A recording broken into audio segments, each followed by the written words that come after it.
지금 마이크 높이 때문에 앉아서 인사 올리겠습니다. 저는 오늘 좌장을 맡은 대덕대학교 자동차과 이호근 교수입니다. 그리고 오늘 제가 이제 주제 발표를 하겠고요. 이제 첫 번째 제 주제 발표는 요소수 대체 물질의 성능 평가에 대해서 발표를 하겠습니다. 그리고 두 번째 주제 발표를 해주실 분은 인하공업전문대학 자동차과의 김종우 교수님 소개해드리겠습니다. 반갑습니다. 그 다음 주제 발표는 배출가스 저감장치 지원 사업의 문제점에 대해서 교통뉴스 교통전문위원인 김경배 위원께서 발표해 주시겠습니다. 예, 아직 조금 늦으시는 것 같습니다. 그리고 이제 토론자 소개를 해드리겠습니다. 그 다음에 교통환경정책연구소 엄명도 소장님 나오셨습니다. 안녕하세요. 탄소 중립을 위한 법 개정의 필요성에 대해서 토론해 주실 거고요.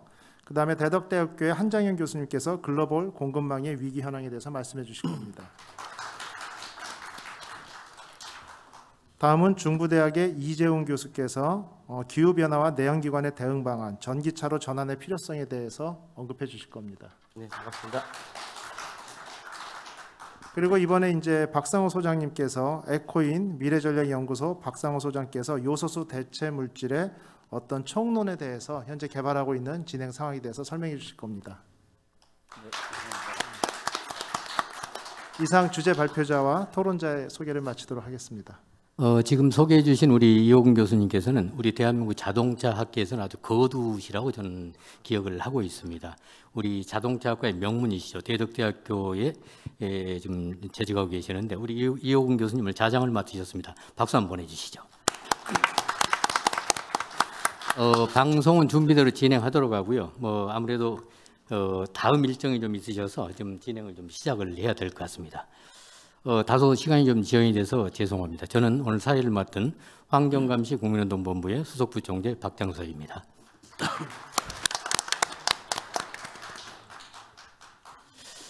자, 그러면 지금으로부터 2050 탄소 중립과 그린 뉴딜 ESG 정책에 따른 요소수 대체 물질의 필요성에 대한 포럼을 시작하겠습니다.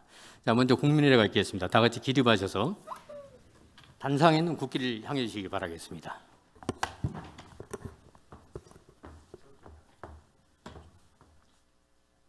자, 다 같이 국기에 대한 경례.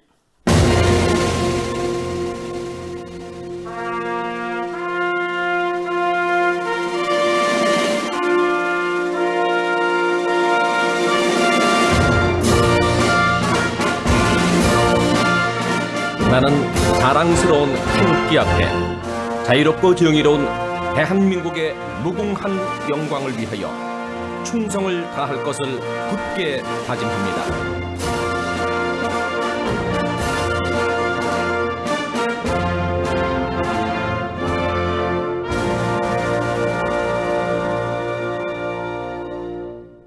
바로 애국과 제창과 묵념은 여러 가지 시간 관계상 생략토록 하겠습니다. 착석해 주시기 바랍니다.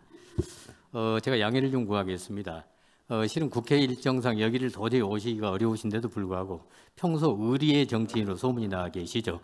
우리 오늘 이 대관 업무를 또 도와주신 정말 감사한 분이신데 특별히 우리 환경감시 국민운동본부에 지대한 애정과 관심을 가져주시는 분입니다. 우리 존경하는 뉴 리더시죠. 차세대 리더이신 우리 이철규 의원님을 모시고 축사를 먼저 청해 모시도록 하겠습니다.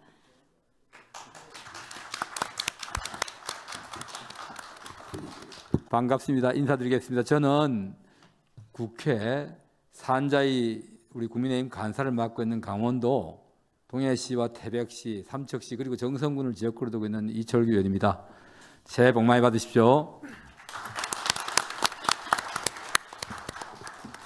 먼저 2050 탄소 중립과 그린 뉴딜 ESG 정책 간담회 개최를 진심으로 축하드립니다. 코로나19의 확산으로 어려운 여건 속에서도 이런 성대한 행사를 주최해 주신 도선재 환경감시 국민운동본부 중앙회장님과 이희규 대한민국 헌정의 미래전략특별위원회 위원장님, 또 우리 이이재 19대 국회의원님을 비롯한 내빈 여러분들께도 깊은 감사의 말씀을 드립니다. 우리는 온실가스 감축이라고 하는 시대적 과제를 해결해야만 합니다. 우리는 물론이고 우리의 다음 세대들이 쾌적한 환경에서 살아갈 수 있는 환경을 우리 다음 세대에게 물려주는 것이 이 시대를 살아가는 우리들의 책무입니다. 우리 인류가 영속적으로 전립하기 위해서는 우리 스스로가 환경을 지켜야만 합니다. 그렇지 못하다면 우리는 대재앙을 맞이하게 될 것이고 인류의 문명은 종말을 고하게 될 것입니다. 이것은 선택의 문제가 아니라 우리가 반드시 극복해야 할 문제이기도 합니다. 우리 국회에서도 여야 간의 정책을 놓고 대척할 때가 많습니다. 그러나 탄소 감축과 에너지 전환이라는 대명제에 대해서는 여야 이견 없이 방향성을 같이 하고 있습니다. 다만 그러한 목표를 추구하고 달성하기 위해서는 어떤 대안들이 있는지 다양한 의견들이 있을 것입니다. 산업 부작용을 최소화하고 우리 국민들에게 부담을 주지 않는 방향에서 우리 실정에 맞는 정책이 추진되어야 할 것입니다. 세계 최고의 원전 기술을 활용해 기후변화에 대응하여 탄소 중립을 달성하고 세계 에너지 시장에서 선도적 역할도 해야 할 것입니다. 오늘 특히 이러한 주제를 놓고 수준 높은 토론을 이끌어줄 이호근 우리 교수님과 6분의 패널 여러분들께서도 오늘 아마 좋은 의견들을 주시리라 확신합니다. 오늘 간담회 주요 주제가 내연기관의 배기가스 매연 저감 장치와 요소수 대체 물질의 필요성으로 알고 있습니다. 우리는 최근에 요소수 대란을 겪었습니다. 우리 정부도 많은 질타를 받았습니다. 우리 이렇듯 우리가 이제 국제 이 물류 체인 하에서 어느 한 나라의 정책과 이 문제가 이 산업 현장의 문제가 인접 국가는 물론이고 우리 인류 모두의 문제로 이렇게 이 발전하는 고통도 겪었습니다. 우리에게 큰 경종을 울리는 계기가 되었습니다. 우리 온실가스 배출 감소를 위해서는 디젤 차량의 필수품인 요소수 사용을 줄여야 할 것이고 이를 위해서는 대체 물질을 개발하는 것도 매우 필요하다고 생각을 합니다. 모쪼록 오늘 많은 분들이 한자리에 모여서 토론회 장이 마련된 만큼 우리 좋은 의견들이 도출되고 또 도출된 의견들은 우리 국회 산자중기에 입법화 과정을 거치고 또 필요한 예산의 뒷받침이 이루어져서 우리 정부의 정책으로 반영되고 집행된다면은 우리 아마도 대한민국의 환경을 보다 쾌적하게 만들고 이 다음 세대에게 이런 온전히 보존된 이런 이 지구 환경을 물려줄 수 있을 것입니다. 다시 한번 오늘 귀중한 자리를 만들어 주신 도선재 총재님과 관계자 모든 분들께 감사의 말씀을 드리고 귀한 결과물이 도출되기를 기원드리면서 인사에 가름하겠습니다. 다시 한번 새해 복 많이 받으시고 늘 건강하고 좋은 일만 있으시기를 기원드립니다. 특히 저기 함께 해주신 유명인들이 계십니다. 소개는 나중에 받으시고 제가 소개하기보다는 우리 사회자가 소개해드리도록 하고 저는 물러가겠습니다. 감사합니다.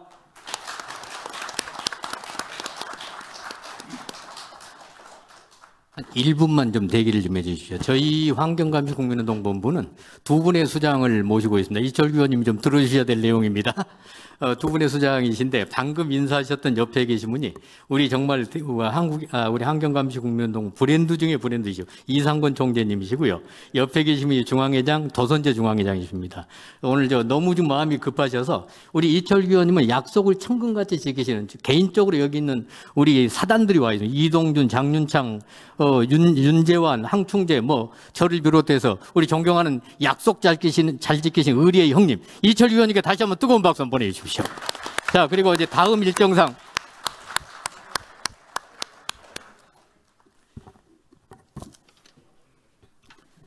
자, 죄송합니다. 본의 아니게 여기 순서를 좀 바꾸게 됐습니다. 용납해 주시고요. 자, 이번에 먼저 테이프를 끊어 주실 분이십니다. 제가 알기로 경기도 이천에서 아주 훌륭한 의정 활동을 하신 바가 있으시죠. 지금 현재는 대한민국의 헌정에서 미래전략특별위원회 위원장으로 헌신하고 계시는 존경하는 우리 이희규 위원장님을 모셔서 인사 말씀을 청해 듣겠습니다.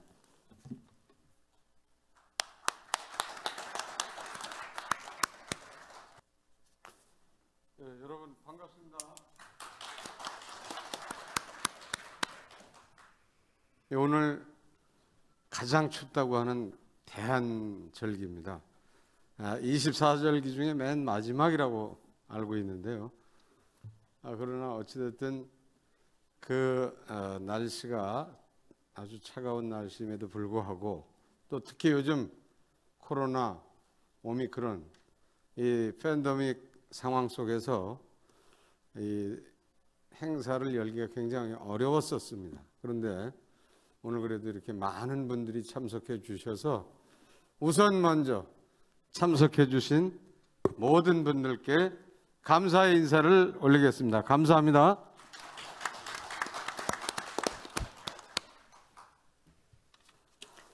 여러분도 언론 보도를 통해서 잘 알고 계십니다마는 지금 세계는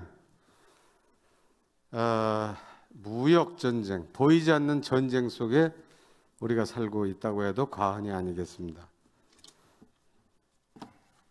이런 무역 전쟁 속에서 우리 대한민국은 무역을 해서 먹고 사는 나라 아닙니까? 이제 앞으로 1조 달러 시대를 눈앞에 이제 두고 있는 이때에 사실 우리가 무역이라고 하는 것은 결국 유통이고, 유통은 수송인데 수송을 담당하는 많은 화물차 그리고 개인 승용차 등등 최근에 모든 연료들이 화석 연료로서 지구 환경을 오염시키고 있다는 것은 여러분이 너무나 잘 알고 있습니다. 근데 바로 이때에 우리는 요소수 대란을 겪으면서 과연 대한민국에는 왜 요소수를 제대로 만들지도 못하고 이렇게 항상 일이 터졌을 때 우왕좌왕하는가에 국민들도 많은 관심과 또한 실망도 가졌던 것 또한 사실입니다. 그러나 이제 드디어 우리가 외국 의존도를 벗어나서 대한민국에서 대한민국 사람이 개발해낸 요소수 대체 물질이 이제 우리나라의 수송 분야를 커버하고 심지어 유로6라고 하는 세계 환경 기준을 뛰어넘어서 오히려 K7이라고 하는 새로운 스탠다드를 우리 대한민국에서부터 시작이 된다면 얼마나 자랑스러운 일이고 우리 국민들도 얼마나 안심 속에 살아가지 않을까 이런 생각을 합니다. 그래서 오늘 이 토론회가 그리고 공청회가 첫째는 요소수를 대체하는 물질이 한국에서 개발된 점, 그래서 아주 기쁜 마음으로 우리가 국민들에게 요소수 독립을 이룰 수 있다는 그 사실을 알려주는 그런 계기가 되는 첫날이 되고, 두 번째로는 요소수 사용을 위해서 꼭 필요한 각종 규제 사항들을 오늘 앞에 나와 계신 토론자 여러분들께서 7분이 아마 그 지적을 하실 거라고 믿습니다. 그래서 그런 점들을 점검하고 그 개정을 위한 또는 신설을 위한 발판을 마련한 날이 되었으면 합니다. 셋째로는 2050이라고 그러죠. 2050 탄소 중립 그리고 국가 온실가스 감축 목표 실현을 위한 아주 중요한 변곡점이 되기를 이 토론회를 통해서 새로운 인식과 새로운 세상을 펼쳐나갈 수 있는 그런 변곡점이 되기를 진심으로 소망합니다. 그동안 우리 요소수 대체 물질 개발에 천척해 오신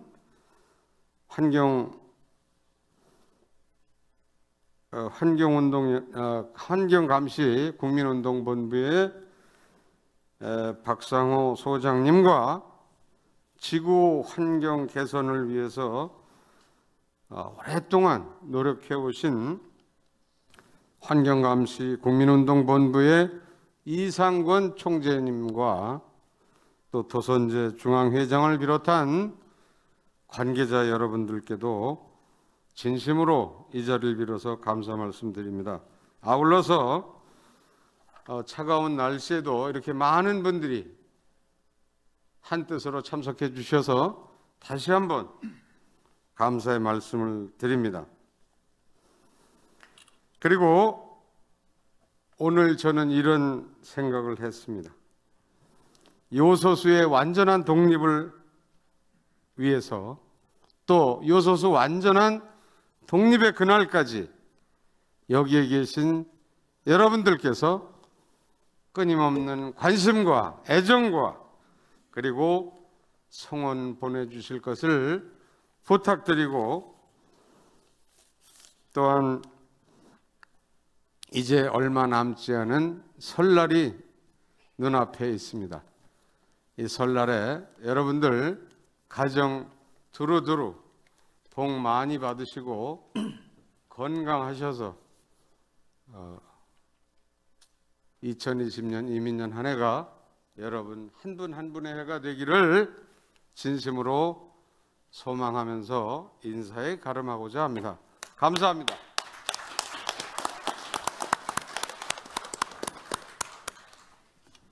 저희 환경감시 국민운동본부가 명칭을 외우기가 쉽지가 않으시죠. 자, 우리 이규 특별위원장님이셨습니다. 다시 한번 감사의 박수 보내주시죠. 고맙습니다. 자, 이번엔 특별한 분을 제가 또 초청을 좀 올리겠습니다. 우리 대한민국의 환경운동을 위해 태어나신 분입니다. 대한민국 소중한 여성 자원이십니다. 우리 존경하는 환경감시 국민운동본부의 도선재 중앙회장님을 매셔서 환영사를 듣도록 하겠습니다. 박수 보내주시죠.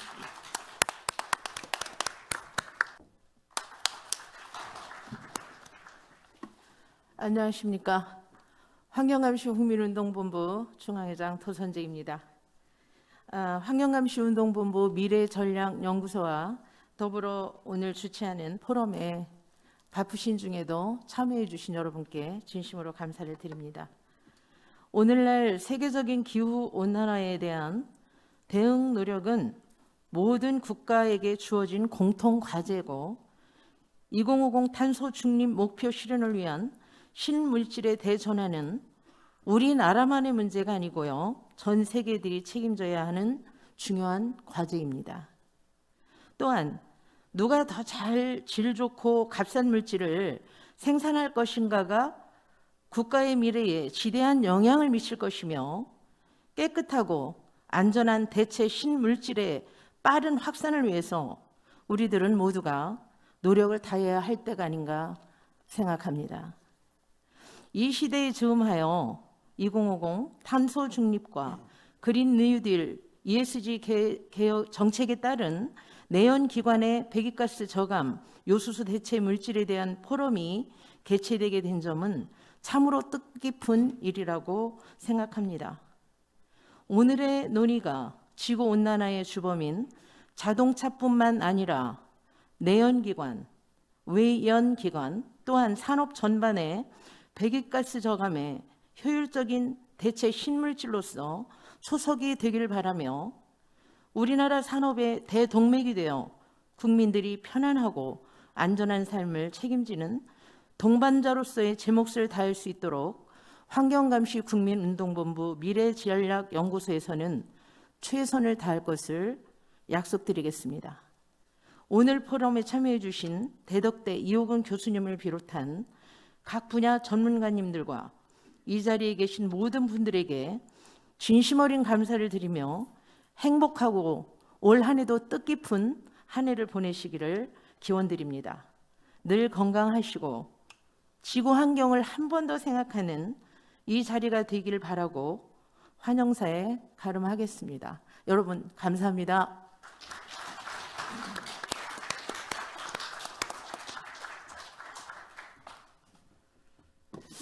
저희 단체가 정확하게 금년 3월 4일이 되면 20년 성년이 되는 단체입니다.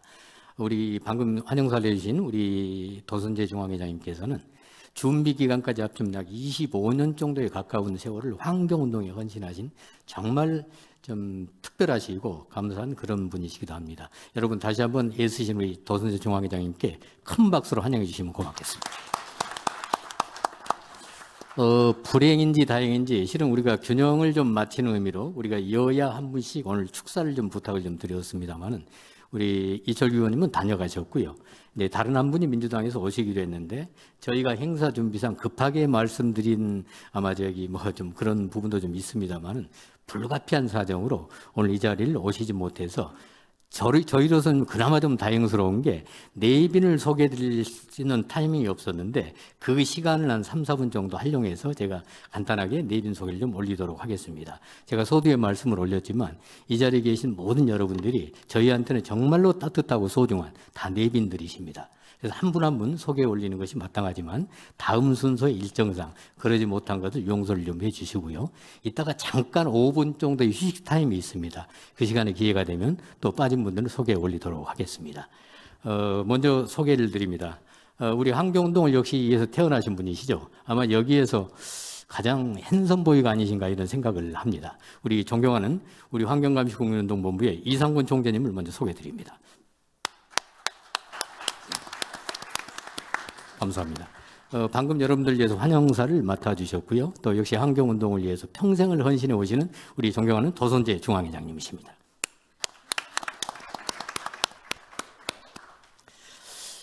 여러분들 수소의 중요성은 너무 이제 잘 알고 있어서 제가 굳이 설명이 필요 없을 것 같습니다.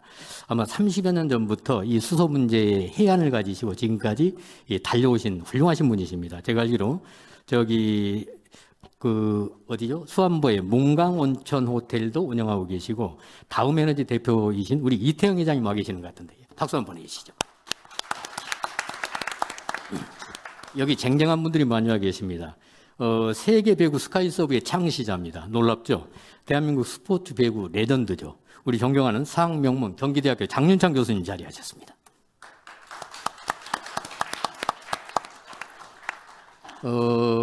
이분도 굉장한 분이 또 와 계시네요. 대한민국 우리 국가 여성 자원이신데 글로벌 기후 환경 전문가로 저는 알고 있습니다. 우리 대한민국 상명문 숙명여자대학교 공학 언론학 박사님이시고 기후 환경 융합 글로벌에 우리 이승 교수님 자리하고 계십니다.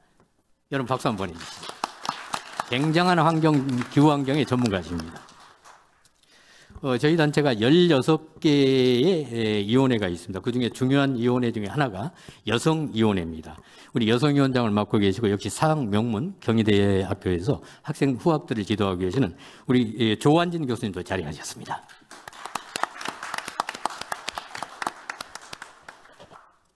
우리 학술위원장님 혹시 오셨나요? 예. 우리 또 국립명문이시죠. 금호공대 환경공학 교수님이시고 저희 학술위원회 위원장이신 이승환 교수님 자리하셨습니다.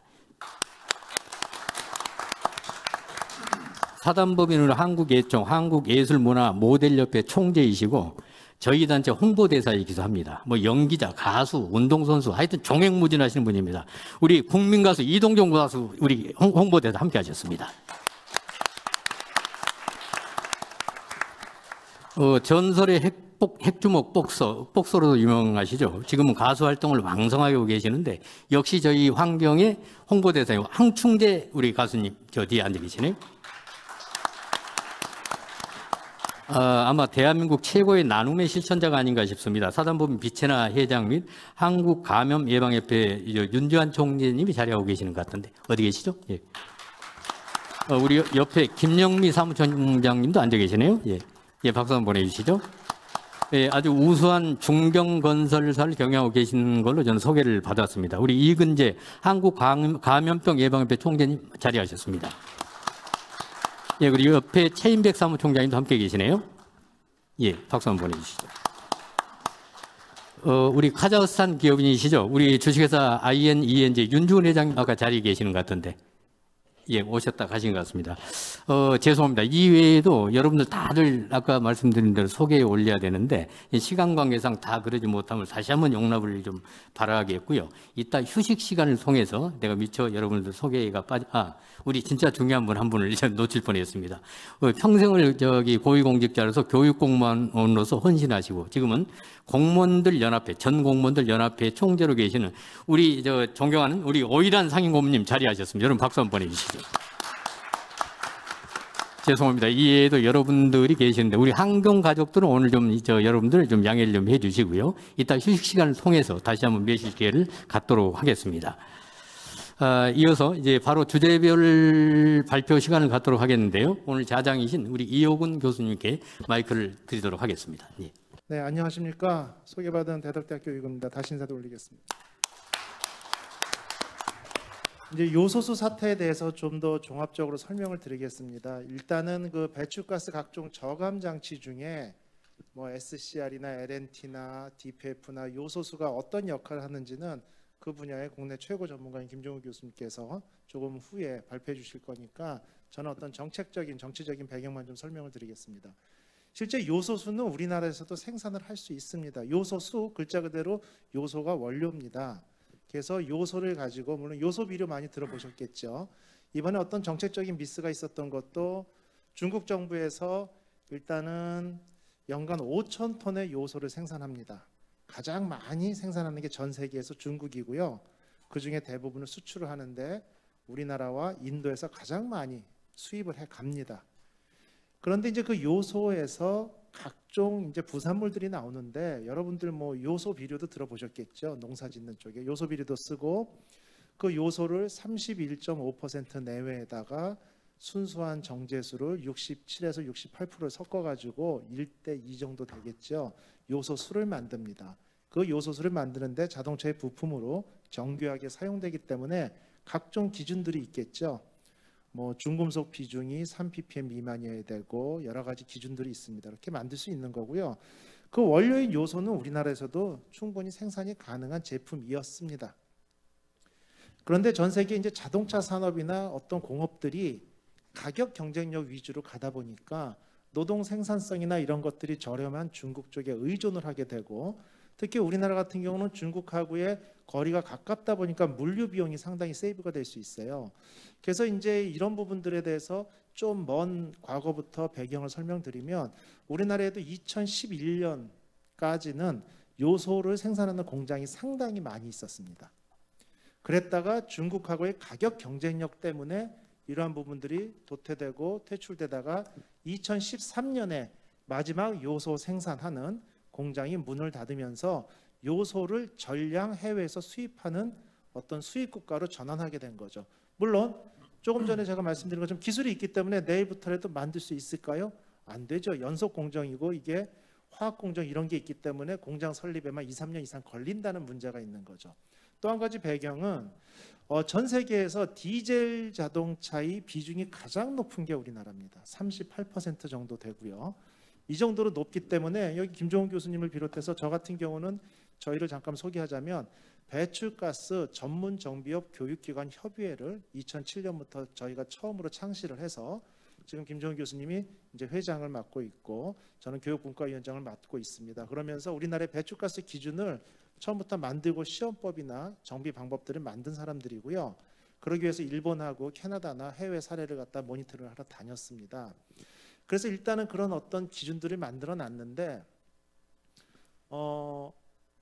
그 당시에 걱정했던 게 2014년, 15년에 그 우리나라만큼 디젤차 비중이 높은 나라에서 과연 요소를 100% 해외에서 수입해 오는 게 전략적으로 맞는지에 대한 우려가 가장 많았다는 거죠.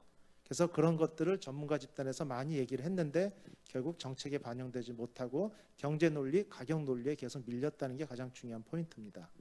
그래서 이제 그런 부분이었는데 또 한 가지 안타까운 것은 2019년 기준으로 보면 대중국 요소 수입 의존도가 88%였습니다. 그러면 88%면 한 나라에 너무 집중돼 있는 거였죠.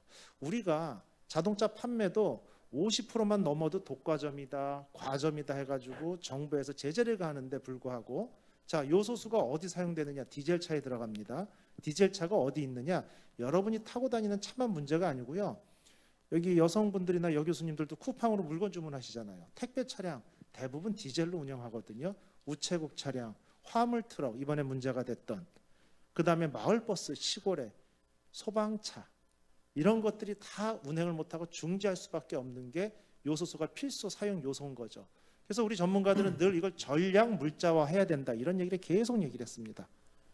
근데 나라가 결국은 대란이 벌어지고 마비가 될 수 있는 상황이죠. 지금 해결된 걸로 보여지죠. 해결된 건 맞습니다.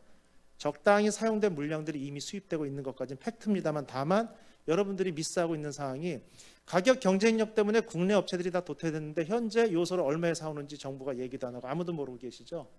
기존과 동일한 가격에 사오겠습니까? 절대 아닙니다. 지난번보다 훨씬 많은 가격, 이 정도 가격이면 우리가 생산을 했어야 된다는 거죠. 이미 결국은 이런 어떤 논리에서 상당히 많이 밀리는 게 이런 부분들이 좀 안타까움이고, 2019년에 88%의 대중국 의존도를 보였었는데 그런 부분에 대해서 경고를 했음에도 불구하고 작년 기준은 97.6%를 중국에서 수입을 했습니다. 결국 중국에 대한 의존도를 점점 높인 거죠. 가격만 가지고. 그러다가 또 하나의 문제되는 부분들은 뭐였냐면 중국하고 호주하고 석탄 분쟁 얘기 들어보셨을 거예요. 호주에서 중국에 대해서 무슨 비난을 하고 안 좋은 얘기를 하고 대만하고 왜 싸우느냐, 독립국이나 이런 정치적인 논리, 왜 오늘 중요한 얘기인데 이런 얘기를 하느냐, 이게 모든 산업이 유기적으로 정치 역학적으로 엮여 있습니다. 그러다 보니까 중국이 호주한테다가 석탄 수입 안 할 거야 이렇게 얘기를 해버렸죠. 근데 중국은 아시다시피 중앙 집중 난방을 합니다. 석탄으로. 그래서 우리가 스모그, 겨울철 되면 미세먼지가 많이 중국에서 날라오거든요. 그러다 보니까 석탄이 부족하니까 전기를 제한적으로 공급을 합니다. 전기를 제한적으로 공급을 하는데 난방도 떼야 되죠. 그러면 석탄에서부터 요소를 추출해내는데 석탄에서 요소 수출을 못하게 막겠죠. 중국 정부 입장에서. 석탄이 모자라니까. 그러다 보니까 요소는 중국 내 국내에서만 쓰도록 하고 대외 수출을 금지를 시킨 겁니다. 근데 여기서 안타까운 건 요소 가격이 7월 달부터 계속 올라갔어요. 8월, 9월. 그런데 중국에서 5천 톤을 수출하는, 대부분 수출하는 그 요소를 가장 많이 수입하는 게 60%인가 50%를 인도가 수입을 하고요. 그 다음이 우리나라가 제일 많이 수입을 합니다. 그런데 인도는 7월 달부터 매달 요소 가격이 올라가는 것을 인지하고 9월 달에 연말 아니면 올해 봄까지 쓸 거를 우리말로 아도친 거죠. 왕창 수입액을 2배로 늘렸습니다. 우리나라는 요소 비료에 지장이 있겠거니 하고 손 놓고 있었고요. 그 다음에 요소 수출 금지를 내리겠다고 결정을 한 시점 한 달 전에 우리 정부로한테 연락을 했었고, 그런 부분들에 대한 어떤 판단 미스가 이런 사태까지 온 거죠. 결국은 지금 막대한 비용을 들여가지고 요소를 수입해오고 베트남 걸 사다 쓰고, 그리고 이제 그 공업용 요소를 자동차용으로 전환하겠다고 해서 김종원 교수님을 비롯해서 저 같은 경우도 언론에서 자동차하고 공업용은 순도가 틀리기 때문에 여러 가지 내구성 문제가 있다고 지속적으로 얘기를 했었고, 그 얘기가 먹혀 들어가서 일주일의 테스트 기간을 거쳐가지고 전환하겠다라고 하다가 내구도 테스트까지 해서 한 달 정도 끌었죠. 어쨌든 그러한 배경들이 있는 겁니다. 그러다 보니까 지금 다시 요소를 생산할 수도 있는 기술은 있지만 2, 3년의 딜레이가 있고, 그때까지는 언제 이런 위기가 다시 닥칠지 모르는 우리가 코가 낀 상황이죠. 코가 낀 상황이죠. 그래서 요소수 대체 물질을 가지고 몇 년간 연구를 하고 배출가스 저감을 위해서 노력을 한 박상호 소장님의 개발 물질을 가지고 우리 협회에서 이렇게 해서 진행을 하면서 그 성능에 대해서 제가 이제 증명을 하기 위해서 테스트를 한 겁니다. 테스트 결과는 쭉쭉 넘어가서 마지막에 말씀을 드릴 거고요. 물론 이게 단기간에 테스트가 한 번에 끝날 건 아니고 테스트 중이고요. 괄목할 만한 효과를 봤었고, 사용량을 요소수 대비 기존 요소수보다 조금 많이 들어가는 부분이 있는데 개선할 여지도 있고, 결론은 실차 테스트, 내구도 테스트 많은 부분이 앞으로 진행이 될 겁니다. 그래서 그런 부분에 대해서 다음 페이지가 이걸로는 그래서 이제 각종 테스트 결과들을 보면요, 또 이런 것들을 테스트하는데 그 중요 부품인 SCR의 온도, 그 다음에 전단, 후단의 낙스, 질소산화물의 농도, 이런 부분들을 측정할 장비가 없어요.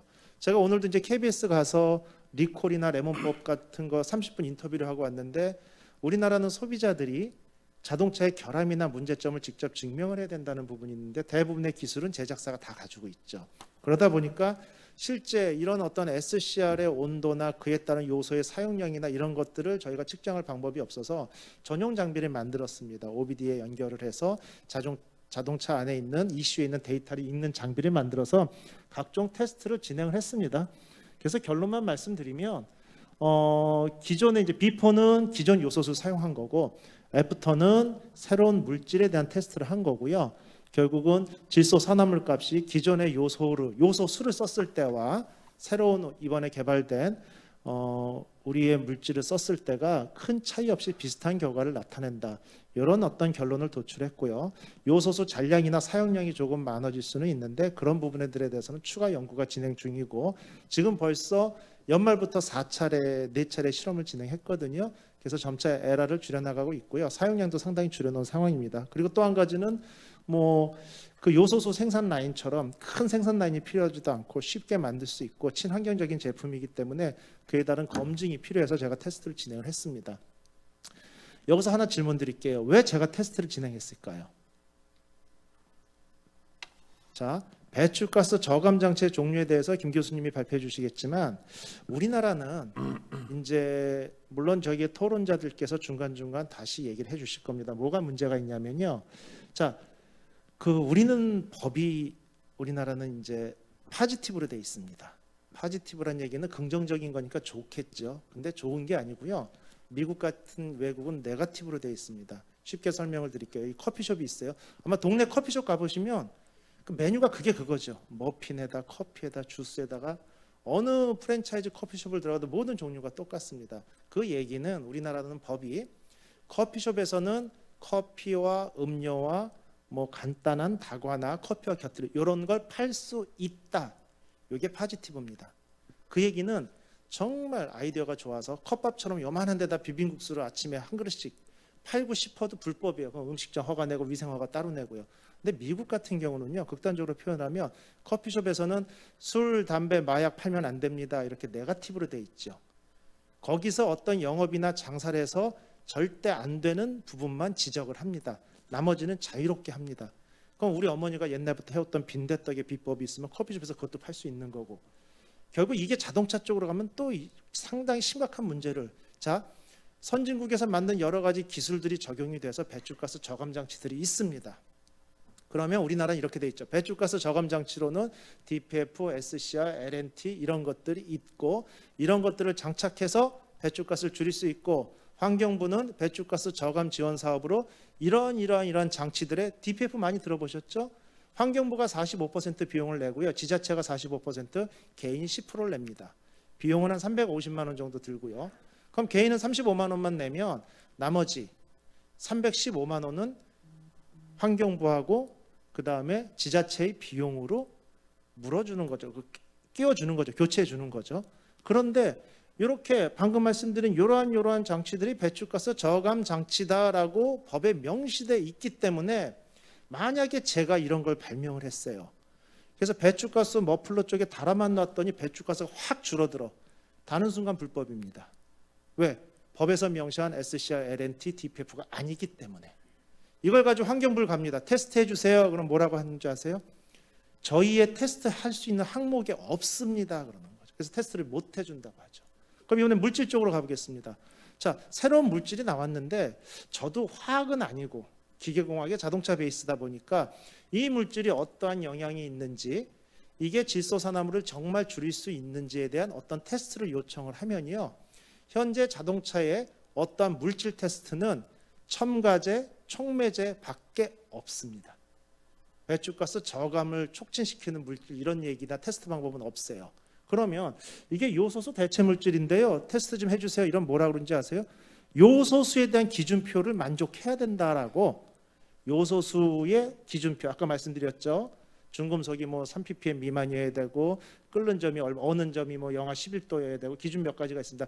그 기준에 만족하는지를 보고 만족하면 써도 되고 아니면 못 쓰는 거죠. 결국은 무슨 얘기냐? 요소수를 왜 씁니까? 본래 목적은 질소산화물을 줄여주기 위해 쓰는 거잖아요.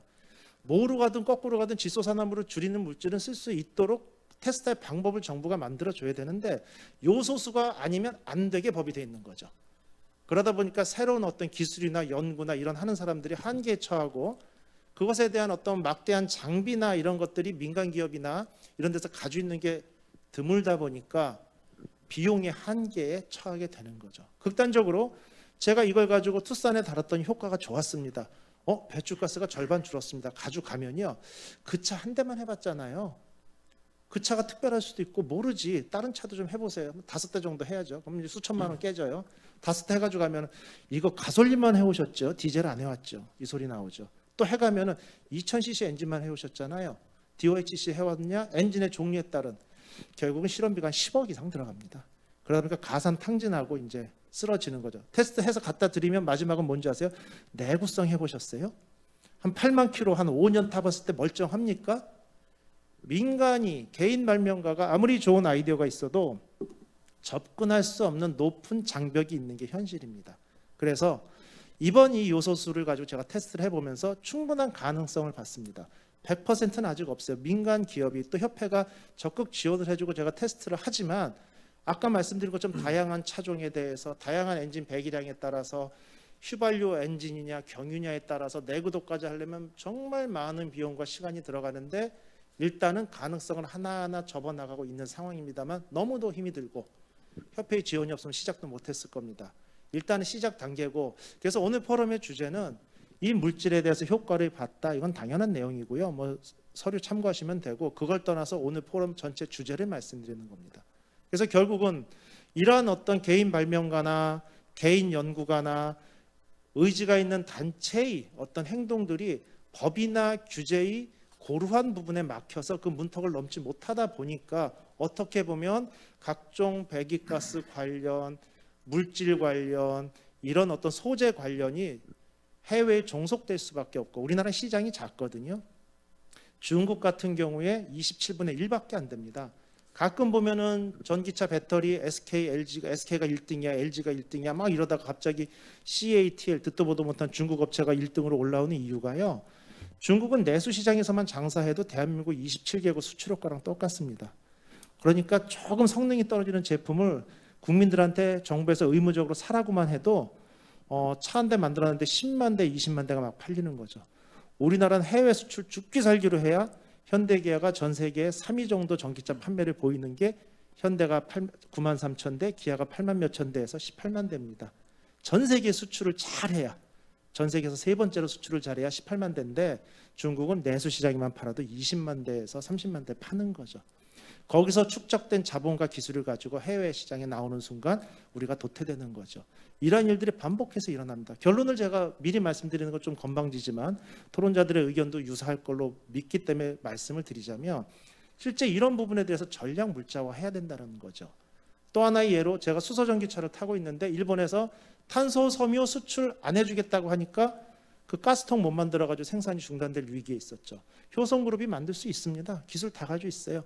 근데 어떤 줄 아세요? 효성그룹이 생산 라인 깔면 우리 만들어도 수소차 이거 1년에 7,000대 만 대 공급하면 적자죠. 생산 라인 본전도 못 빼죠. 그럴 경우에는 그런 부족한 부분을 정부가 R&D 비용이든 생산 설비 비용으로 지원을 해줘야 우리의 가장 경쟁력 있는 차종의 수출이 막히지 않는다는 얘기죠. 그런 부분. 또 하나는 자 효성에서 만든 탄소섬유로 탱크를 만들었습니다. 이 탱크 갖다가 주면요 테스트하고 내구도에서 검증해서 쓸 수 있다라고 결론 나올 때까지 1년 반 걸립니다. 그래서 오늘의 주제는 이렇게 단체가 힘을 쓰고 의지를 갖고 신물질이나 대체 물질에 대해서 연구를 하는 것도 감사하고 뜻깊은 일이지만 분명한 한계가 있고 오늘의 이런 어떤 의지와 이런 게 시작이 어떤 시드가 돼서 앞으로 정부의 어떤 정책이 좀 바뀌고 각종 어떤 지원할 수 있는 기관이 생기고 이름으로써 우리나라의 대외 수출 경쟁력이 좀 높아졌으면 하는 거고 우리나라의 자동차 산업이 우리나라의 GNP에 미치는 영향이 18%입니다. 삼성전자가 23%고요.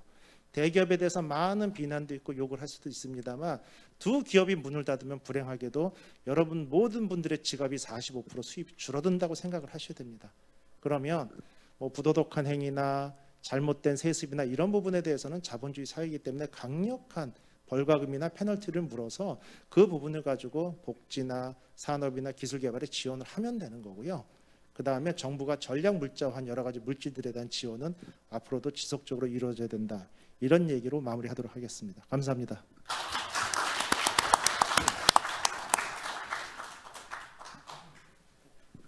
제 다음은 이제 인하공업전문대학교 김정훈 교수님께서 배출가스 각종 저감 장치에는 1인자고요. 제가 제일 괴롭히는 분입니다.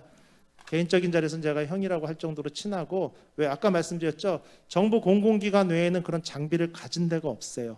근데 영국에서 학위를 하셨고 공부를 하시면서 대우 고등기술연구소에 있었기 때문에 그러한 장비 한 15억 이상 되는 장비를 학교에 보유하고 있어서 제가 이렇게 좀 전문가들이 보기에 말이 안 되는 어떤 캔디데이트 후보되는 물질 장비에 대해서는 수도 없이 들고 가가지고 정말 저렴한 비용으로 테스트해달라고 매일 졸라서 괴롭히는 김종훈 교수님을 소개해드리겠습니다. 네, 반갑습니다. 질소산화물 저감 장치에 대한 내용입니다. 그래서 기본적으로 이게 왜 필요하고 또 관련된 자동차 법규가 어떻게 돼서 되는지에 대한 그런 배경 설명이고요. 네, 그런 내용이 되겠습니다. 제 거 자료가 있나요? 예. 예, 다음 해주십시오. 예, 순서는 보급 현황인데요. 뭐 잘 아시다시피 2021년 8월 데이터가 되겠습니다. 그래서 정부가 뭐 친환경 자동차, 전기 자동차 이런 쪽 지금 열심히 하고 있지만 여전히 경유 자동차가 한 44%를 차지하고요. 또 가솔린 자동차가 또 한 그 정도를 차지합니다. 그래서 지금까지 누적된 차량으로 해도 이제 상당한 수가 되고요. 그래서 이 부분에 대해서 지속적으로 저희가 이제 저감 장치라든지 관리라든지 하는 부분이 이제 관심 가져야 된다, 이런 얘기가 되겠습니다. 네, 다음이요. 네, 배출가스 규제 부분인데요. 잘 안 보이네. 보시게 되면은 저희 나라는 디젤 자동차는 유럽의 법규를 따라 하고 있습니다. 그래서 유럽의 법규를 그대로 하고 있고요. 그래서 유로 1, 2, 3, 4, 5 현재가 지금 6 규제를 하고 있고요. 또 6 규제에서도 또 세분화가 됩니다. 그래서 현재는 6D라는 규제를 하고 있습니다. 그래서 자세한 내용을 여기서 다 말씀드리기는 그렇고요. 현재 그렇게 돼 있다라는 부분이 되겠습니다. 네, 다음 보시겠습니다. 그래서 규제치를 보시게 되면 2000년대에 이제 유로 3 규제를 이제 본격적으로 규제를 하게 되고요. 디젤 차량은 질소산화물하고 매연이 문제가 됩니다. 가솔린은 이제 HC나 CO, NOx 이런 것들이 좀 문제가 되는데, 디젤 차량은 기본적으로 희방연소 엔진이기 때문에 HC나 CO는 문제가 안 되고요. 질소산화물하고 이제 매연이 이제 문제가 됩니다. 그래서 이 두 부분만을 보게 되면 유로 3 2000년에 규제하던 것이 이제 2005년에 유로 4 규제가 들어가는데 절반으로 이제 확 다 줄게 되죠. 그래서 이 부분을 위해서 이제 또 여러 가지 관련된 DPF라든지 이런 저감 장치들이 이제 추가가 되게 됩니다. 그러다가 이제 2009년에 이제 유로 5 규제를 적용하게 되는데요. 예, 여기서도 보시게 되면 또 급격하게 줄어들게 됩니다. 그래서 이렇게 하고 있고, 그 다음에 2014년부터 유로 6 규제를 하게 되는데, 매연의 규제는 동일하고요. 그러니까 DPF 장치를 붙이면서 이제 매연의 발생량은 이제 충분히 컨트롤할 수 있게 되었고, 질소산화물만 또 절반으로 줄이게 됩니다. 그래서 바로 이 유로 6 규제부터 지금 저희가 지금 얘기하고 있는 요소수가 적용이 되는 그런 부분이다, 이렇게 말씀드릴 수 있겠습니다. 네, 다음 부탁드립니다. 네, 이거는 유로 5 차량하고 유로 6 차량의 어떤 저감 장치에 대한 어떤 차이점에 대한 얘기인데요. 쭉 보시면 여기서 저감 장치 쪽에서 보시면 이제 유로 5 규제를 만족시키기 위해서는 이제 DOC하고 DPF 장치가 들어가고요. 그다음에 이제 질소산화물 저감하기 위해서는 여기서는 이제 EGR 장치라는 이제 배기가스 배출환 장치가 적용이 됩니다. 그런데 이제 유로 6로 넘어가면서 질소산화물이 또 절반으로 줄어들었기 때문에 여기서 이제 LNT라든지 SCR이라는 이제 장치가 새롭게 추가가 되고요. 그다음에 이제 EGR이라는 장치는 이제 그대로 또 들어갑니다. 그래서 여기서 이제 주가 되는 거는 이제 LNT나 SCR이라는 그 후처리 장치가 적용됐다라는 것이 이제 가장 큰 특징이다 이렇게 말씀드릴 수 있겠습니다. 다음 부탁드립니다. 이거 EGR이라는 장치인데요. 뭐 이 간단하게 말씀을 드리면 배기가스의 일부를 이제 흡기 쪽으로 집어넣어서 연소 온도를 낮추는 겁니다. 이제 질소산화물이라는 것이 이제 그 1,300도씨 이상부터 발생하기 시작해서 이제 2,000도가 되면 이제 급격히 증가하는 특징이 있어서 이거를 줄여주기 위해서는 이제 배기가스를 강제적으로 이제 흡기 쪽으로 집어넣어서 연소를 방해하는 거죠. 그래서 이제 질소산화물을 저감하는데 여기에는 이제 한계가 있습니다. 이제 너무 많이 넣어주게 되면 이제 성능이 떨어지는 문제도 있고요. 또 저감하는데 어느 정도 한계가 있기 때문에 이것을 가지고 이제 유로 6 규제 만족하기 이제 어렵게 된다 이런 얘기가 되고요. 네, 그래서 다음 넘어가겠습니다. 그래서 유로 6부터 이제 그 후처리 장치가 디젤 차량에 적용이 되게 됩니다. 가솔린 자동차는 이제 3원 촉매 장치가 개발이 되면서 배출가스가 이제 90% 이상 이제 저감되는 효과를 보였는데 디젤차 같은 경우에는 희방연소 엔진이기 때문에 그 질소산화물 저감하기 위한 어떤 후처리 장치 채택이 상당히 이제 어려운 문제가 있었습니다. 그래서 하다가 이제 유로 6라는 이제 규제가 들어오면서 더 이상 이제 미룰 수가 없는 부분이 돼서 후처리 장치가 들어가게 되고요. 근데 여기서는 이제 문제가 되는 게 뭐냐면 그 희방연소이기 때문에 낙스는 환원 과정을 통해서 이제 질소하고 산소로 환원을 시켜줘야 되는데 희방연소이기 때문에 이 환원 자체가 안 되는 문제가 있었던 거죠. 그래서 여기서는 강제적으로 희박한 상태에서 이 낙스를 흡착하고 있다가 연료를 후분사를 통해서 이제 강제적으로 농후하게 만듭니다. 이제 그 순간적으로. 그래서 그때 다시 이제 그거를 환원하는 그런 작용을 통해서 이제 저감하는 그런 장치가 되겠습니다. 이 후처리 장치에는 크게 두 가지가 있는데 LNT라는 게 있고 이제 SCR이라는 게 있습니다. 지금 요 과정을 보여주는 거고요. 네, 넘어가겠습니다. 네, 요거 이제 농후 조건으로 만들어 주게 돼서 이제 저감한다라는 게 이제 LNT 장치고요. 그러니까 LNT하고 SCR의 차이점은 뭐냐면 LNT는 그 환원제로 그 연료 자체를 사용합니다. 그래서 경유를 그대로 후분사를 해서 농후하게 만들어서 이제 환원을 한다라는 얘기고요. 근데 이제 얘 문제점은 뭐냐면은 그 환원율이 정화율이 이제 60% 이하로 낮다라는 데 문제가 있습니다. 그래서 유로 6 초기에는 LNT를 썼다가 그게 유로 6B 그다음에 D로 넘어가면서 LNT 갖고는 한계가 있어서 이제 좀 더 정화 효율이 좋은 그 SCR이라는 장치를 쓰게 됩니다. 아니, 그 앞으로 잠깐 해주시겠습니다. 네.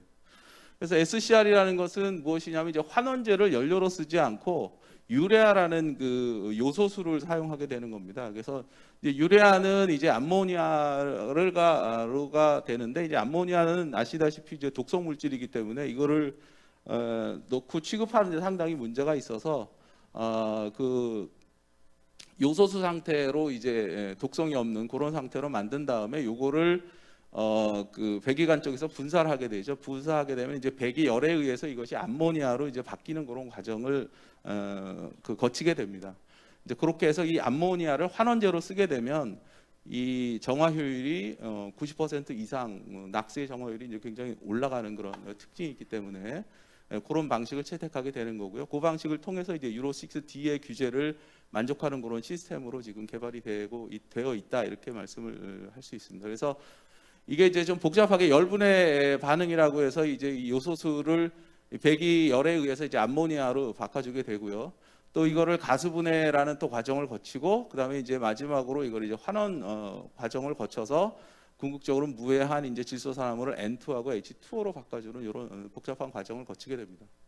자, 그런데 여기서 이제 문제점이 있는데 잠깐 앞으로 다시 한번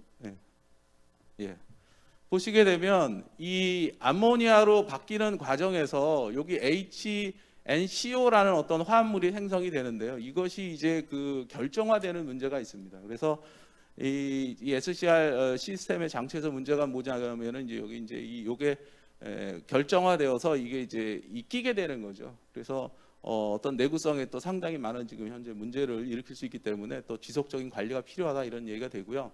그래서 이 결정화되는 거를 최소화하기 위해서 이제 이 얘가 닿는 부분을 최적화하는 그런 또 연구들이 필요합니다. 그래서 어느 분사 위치에서 얘를 쏴야 되는지 또 어떻게 잘 또 믹싱을 해야 되는지 또 그런 복잡한 어떤 설계 과정들이 필요합니다. 네, 다음이요. 자, 그래서 이 결정화되는 부분이 이제 상당히 문제가 되어서 이게 이제 온도 조건에 따라서 이 세 가지 과정이 있습니다. 이런 세 가지 과정을 통해서 이제 결정화가 이루어진다는 얘기고요. 네, 다음 보시겠습니다.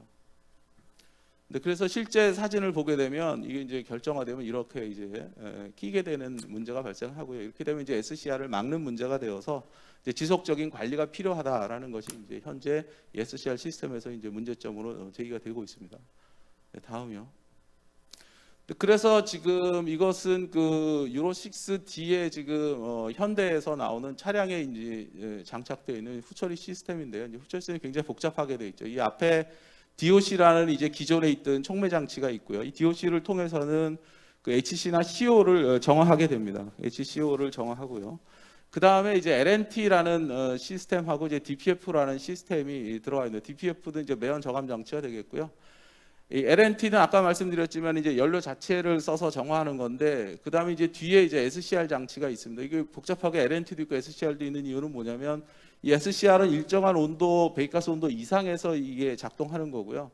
근데 이제 냉시동시나 이런 때 저온에서 또 낙스 정화해야 되는 부분이 있기 때문에 이제 그때 이 LNT는 적용하게 됩니다. 그래서 이 후처리 시스템이 이제 굉장히 복잡하게 됐다라는 얘기고요. 그래서 이제 차량 가격도 굉장히 이제 올라가는 그런 또 문제가 또 있습니다. 그래서 그렇게 해서 어찌 됐든 현재 그 정해진 규제는 디젤 차도 가솔린 엔진 수준으로 굉장히 이제 정화를 굉장히 HCO 낙스를 다 장하는 그런 상태로 지금 만들어져 있다 이렇게 되어 있습니다. 간략하게 그 디젤 차의 저감 시스템에 대해서 말씀드렸습니다. 네, 이따가 또 질문 있으면 이따 토론 시간에 제가 말씀드리도록 하겠습니다. 네, 감사합니다.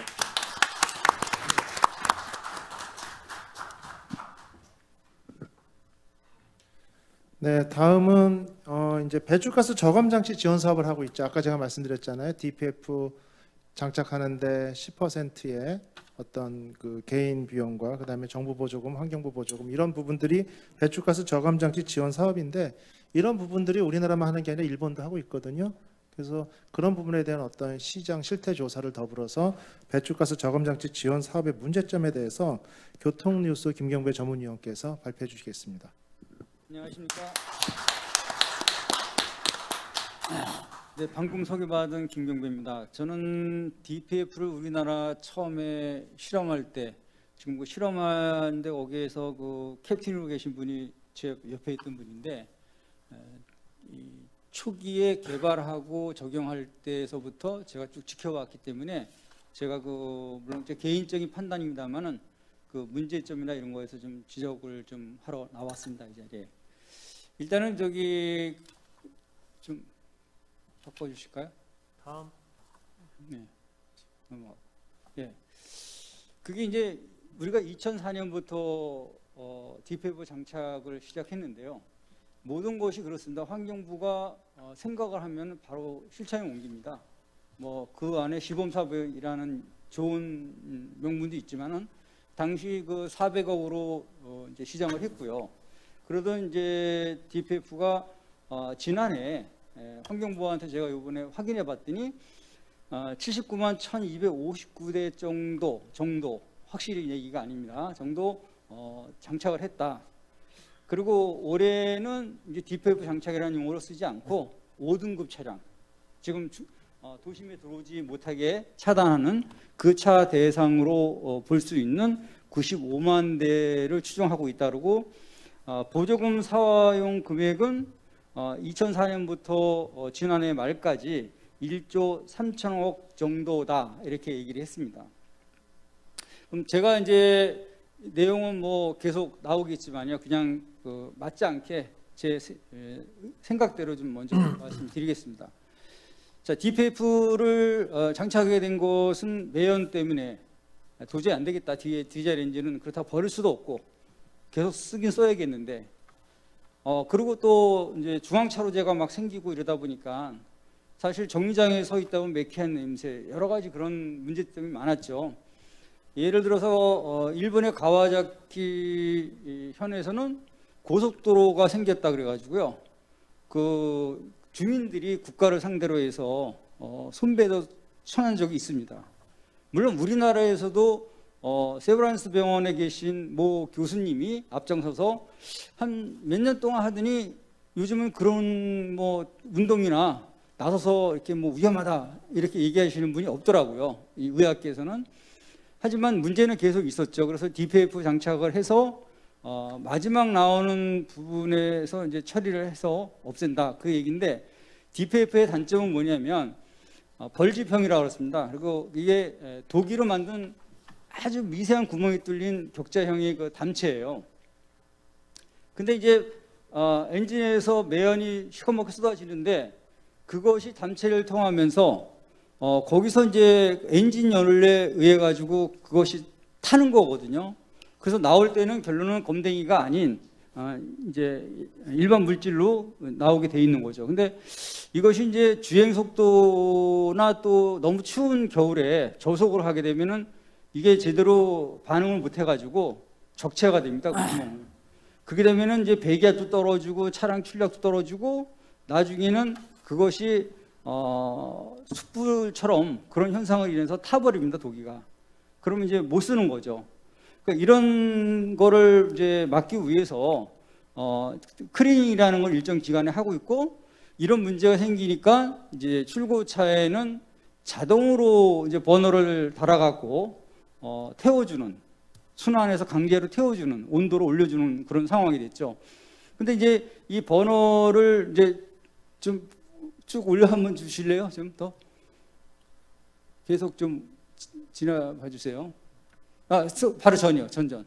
지금 이 그림이 뭐냐면요, 저기 이제 프레이가 되는 건데 저렇게 달리다가 갑자기 매연이 쏟아집니다, 차 뒤에서. 그래서 계속 촬영하고 쫓아가 봤더니 일정 구간 벗어나니까 매연이 안 나와요. 저 경우는 DPF가 고장이 났든가 다른 어떤 문제가 있는 거거든요. 일부러 그 사람이 뭐 그 강제로 순환시키다 됐든가라도, 강제나 아까 말씀드린 버너용으로 해서 그것을 태워준다면 그때는 CO2하고 이 수증기밖에 안 나오기 때문에 연무 현상 비슷하게 그런 그 투영되는 그런 그림자만 생성될 뿐이지 저런 시커먼 건 안 나오거든요. 그 옆에 있는 건 또 뭐냐면 대형 트럭에 들어가는 겁니다. 굉장히 크죠, 사이즈가. 저거를 원래는 이제 가열을 시키고 에어를 컴프레싱 해가지고 불어내고 이렇게 해서 크리닝을 해가지고 장착을 해야 되는데 저 길에다 놓고 뿌리는 장면입니다, 여기. 그러니까 DPF를 장착하면 뭐 합니까? 크리닝을 저런 식으로 한다면 다시 다 뿌려버리는 격이 되는 거 아니겠습니까? 그러니까 이런 식으로 이제 해왔는데, 제가 여기서 저기 좀 지적하고 싶은 건 뭐냐면, 우리나라만 진짜 뭐 다른 나라도 물론 다 조사한 건 아닙니다만 우리나라만 대기환경 보존법으로 DPF 장착을 의무적으로 해놓고 지원 사업을 시작했습니다.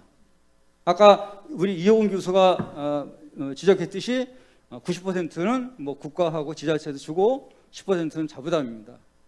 근데 처음에 가격이 800만 원대였어요. 저게 왜 비싼지는 몰랐습니다. 그때 거기 뭐 여러 가지 귀금속이 들어가서 비싸다 이 정도였거든요. 그러니까 이런 문제들이 계속되면서 보니까는 결론은 상술이 어떤 거를 편법을 자아놨냐면, 예를 들어서 백마진을 주는 거예요. 야, 너한테 10% 다시 돌려줄 테니까 우리 거 다뤄. 왜? 그만큼 많이 남으니까요. 그러니까 이런저런 문제 때문에 감사원 감사도 받았고 그래도 잘 살아남아서 하고 있어요. 근데 지지난해에 국민권익위원회에서 또 고발을 들어갔습니다. 니네들이 너무나 가격을 올려서 편법을 하고 그다음에 이 상거래상에 편취를 한다. 그런데 그 사건이 아직도 경찰 손에 있어요. 발표는 안 됐으니까 그것이 사실인지 아닌지는 아직 확인되지는 않았습니다. 그러니까 그만큼 뜨거운 감자고 상술적으로는 그렇습니다. 근데 왜 이렇게 됐느냐? 저는 이렇게 봅니다. 뭐냐면 제가 10년도에 일본에 이제 교토하고 오사카를 갔습니다.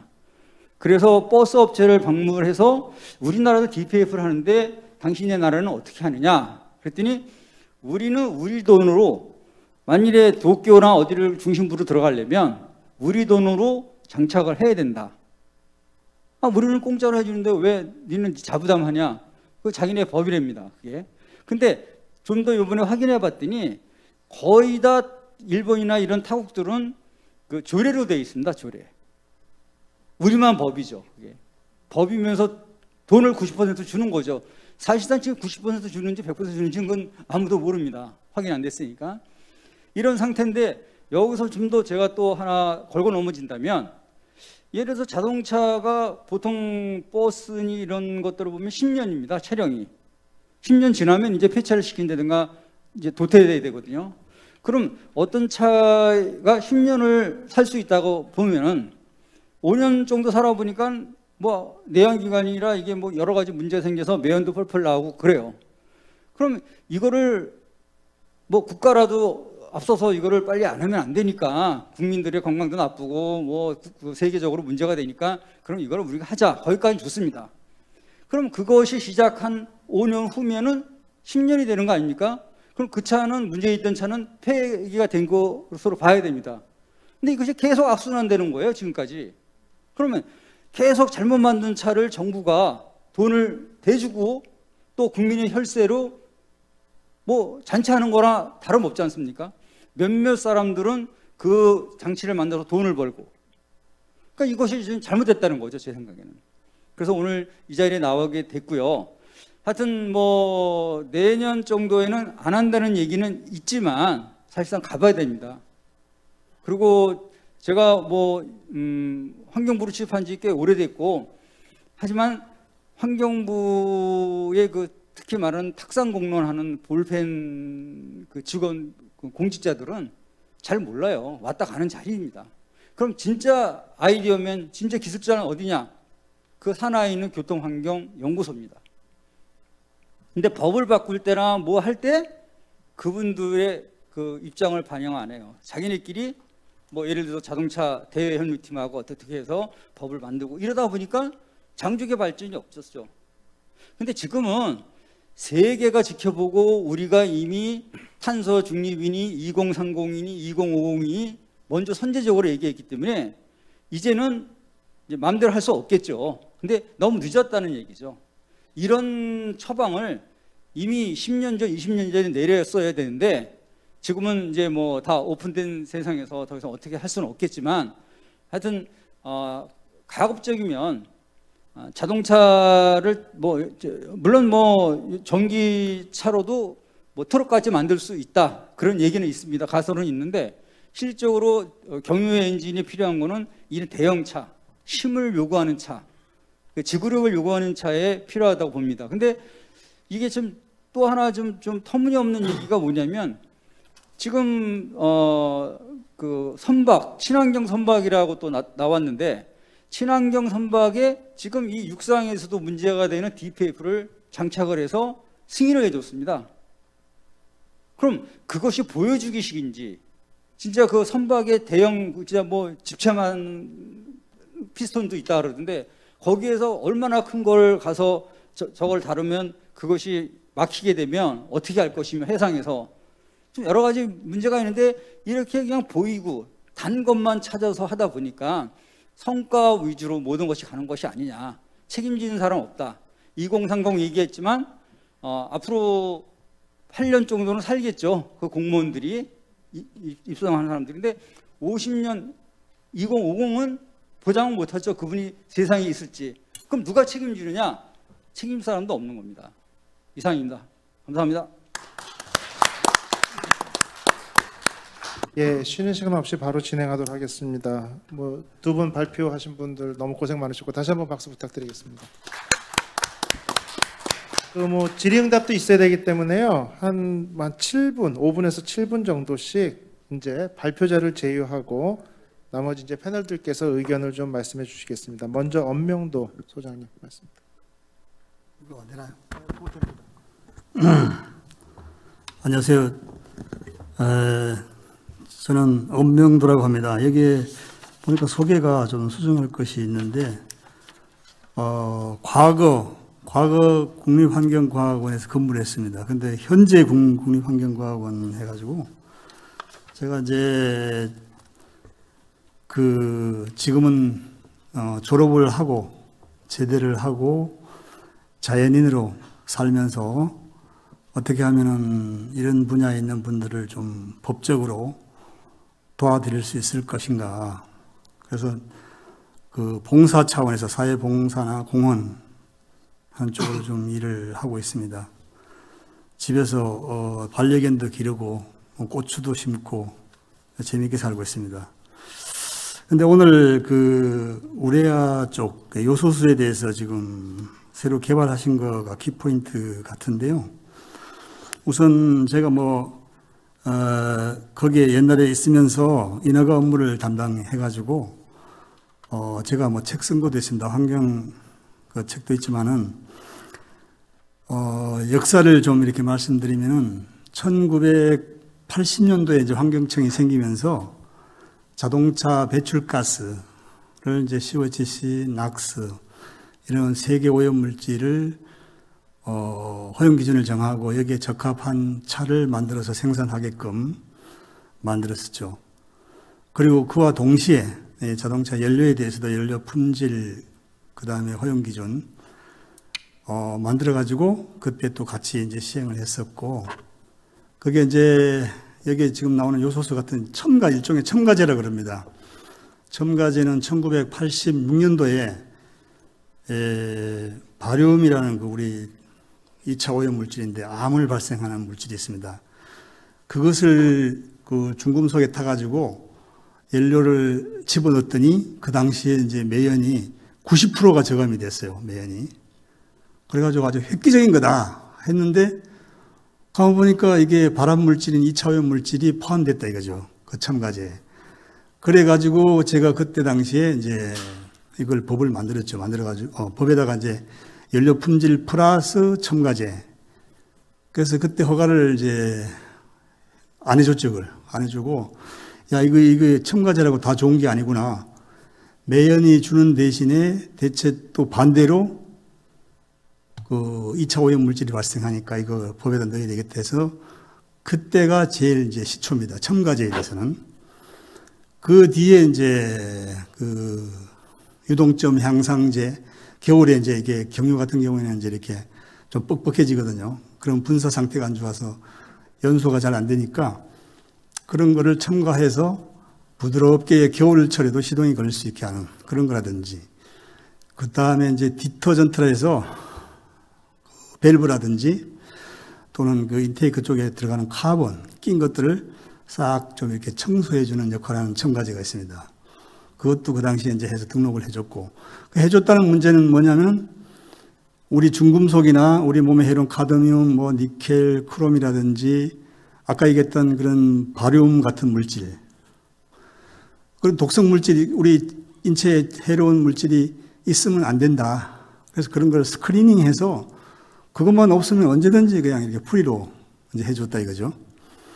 그러다가 아까 우리 김종 교수님 얘기했지만은 2014년부터 이제 유로 6로 가면서 배출가스 정화 장치가 특히 경유 같은 경우에는 이 미세먼지는 95% 저감이 되지만은 질소산화물은 그렇게 저감되는 게 없었어요.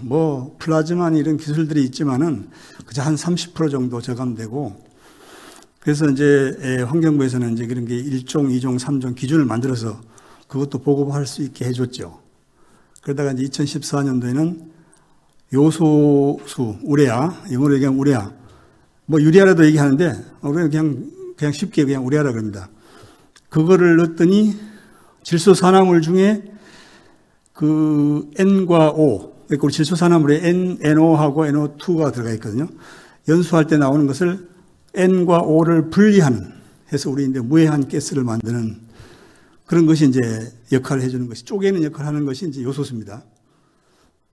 그래서 이제 그거를 해서 공급을 했는데 그때 당시는 2010년만 해더라도 삼성화학이니 이런 데서 연간 15만 톤 원래는 이제 비료용으로 많이 썼죠. 생산해서 비료용으로 많이 공급하고 그때 이제 우리가 허가를 해줄 때는 삼성도 해줬고 했지만은 그 당시 이제 뭐 에드 블룬이 디노 시민이 하는 그 유럽에서 개발한 요소수를 우리 수입해서 쓸 수 있게끔 이제 해줬죠. 해줘가지고 잘 공급이 됐는데 근래에 와가지고 저는 이제 제대한 이후죠. 제대한 이후에 아니 요소수 사태가 터졌다길래 깜짝 놀랐어요. 아니 이게 도대체 우리가 많이 생산하는데 어쩐 일로 이게 했는가 해봤더니 그 나온 대로 요소수는 아까 이호근 교수님도 얘기했지만 생산하기 쉬워요. 우리 오줌도 요소수입니다. 그냥 비료 암모니아에서 그 조제하면 바로 나와요. 그래서 어제 봤더니 이게 값이 단가가 너무 싸는 거예요. 이게 우리나라가 생산하는 거에 비해서. 그래서 아까 교수님 얘기했지만 2013년도에 아마 공장이 문을 닫고 중국에서 수입하는 걸로. 그래서 그때 당시에도 뭐 10리터에 뭐 한 5,000원, 3,000원 이렇게 내려왔는데 그게 이제 요소수 사태 터지면서 뭐 10리터에 뭐 몇만 원씩 하고 지금은 이제 다시 이제 좀 이렇게 수입이 좀 약간 원활하게 돼서 알아보니까 뭐 한 10,000원 정도 많이 내려갔어요. 그래서 지금 공급은 할 수 있고 그 다음에 이제 그 요소수에는 우리 첨가제 관련 대기환경보전법에 보면은 그러한 중금속, 인체 해로운 중금속이 없고 그 요소수의 함량이 30%만 되면은 그 물하고 포함해서 농도가 30%만 되면 언제든지 그냥 그건 할 수 있게 돼 있고 이번에 제가 새로 발표하신 게 발명하신 게 어떤 건지 몰라도 항상 법은 열려 있어요. 제가 법 전문가는 아니지만 맨날 법을 개정하고 수정하고 고시도 개정하고 올렸기 때문에 지금도 마찬가지입니다. 그런 게 효과를 발휘한다 그러면은 그 첨가제 물질에다 그냥 그 신고만 하면 됩니다. 어려운 건 없고요. 그래서 대신 아까 보니까 시험 하신 거 이래 보니까 우리가 아까 역사 또 얘기했지만은 2008년도에 이제 유럽하고 FTA를 맺었어요. 맺어가지고 이제 특히 자동차 분야, 내가 자동차 분야니까 다른 뭐 농산물은 모르겠습니다. 하여간 FTA는 다 포함되죠. 근데 그때의 유럽 규정을 우리 같이 따른다. 경유차도 그렇고. 그 다음에 이제 미국하고 할 때는 1998년도에 제가 이제 협상단 USTR, 미국 무역대표부죠. 워싱턴에.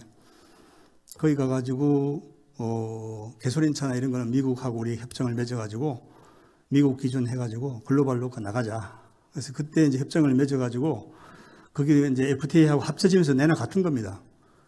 그래서 지금 내려왔고, 그래서 뭐 지금 잘 진행이 되고 있죠. 그리고 이제 이게 이제 아까 들어보니까 새로운 물질이 나오면은 거기에 중금속이나 우리 카드뮴이나 니켈, 크롬이나 우리 몸에 해로운 물질이 없고 기존에 현재 나와 있는 요소수처럼 우레아처럼 낙스를 80% 이상만 저감한다 그러면은 언제든지 뭐 내일이라도 제가 보기에는 개정안 올리면은 환경부에 얘기하면은 그다 물질 한 개만 넣으면 됩니다. 그리고 이제 제가 적어봤는데 우리나라의 DPF 제가 이제 있을 때 2005년도에 이 DPF를 다른 차를 이제 그러니까 신차죠. 운행차 말고 신차를 허가를 내줬는데 뿌조 407이라는 그 경유차 모델이 있습니다. 승용차. 거기에 첨가제가 뭐가 들어가냐면은 세륨이라는 물질이 들어갑니다. 세륨. 그게 들어가가지고 매연을 산화시켜가지고 이제 제거시키는 장치가 이제 되는데 그때는 이제 낙스는 못 줄이고 그 미세 그 먼지만 줄일 수 있는 거죠. 그런데 점점 이제 규제가 강화되면서 2014년도부터는 그 SCR이라는 장치가 질소산화물하고 그다음에 PM을 같이 줄일 수 있는 거 동시에 그게 이제 기준이 강화됐다 보니까 거기에 들어가는 이제 낙스를 80% 이상 줄일 수 있는 것은 요소수밖에 없다. 그 현재도 그렇지만은 그래서 지금 아까 보니까 조금 실험을 이제 일단 간이 실험을 했습니다. 지금 시험을 중간 정도 지금 뭐 시작해서 얼마 안 된 것 같은데 요거 KD147이라고 하는 시험 모드는 그 운행차 시험 모드입니다. 그래서 지금 현재 국제적으로 우리가 뭐 FTA 협정이 돼 있고 이런 거 보면은 제작사 처음 만들 때 그 시험하는 그 모드인 이제 WLTC라고 그래야죠. 월드와이드 뭐 그 우리 저 트럭 사이클에 해서 글로벌로 쓰는 모드가 있습니다.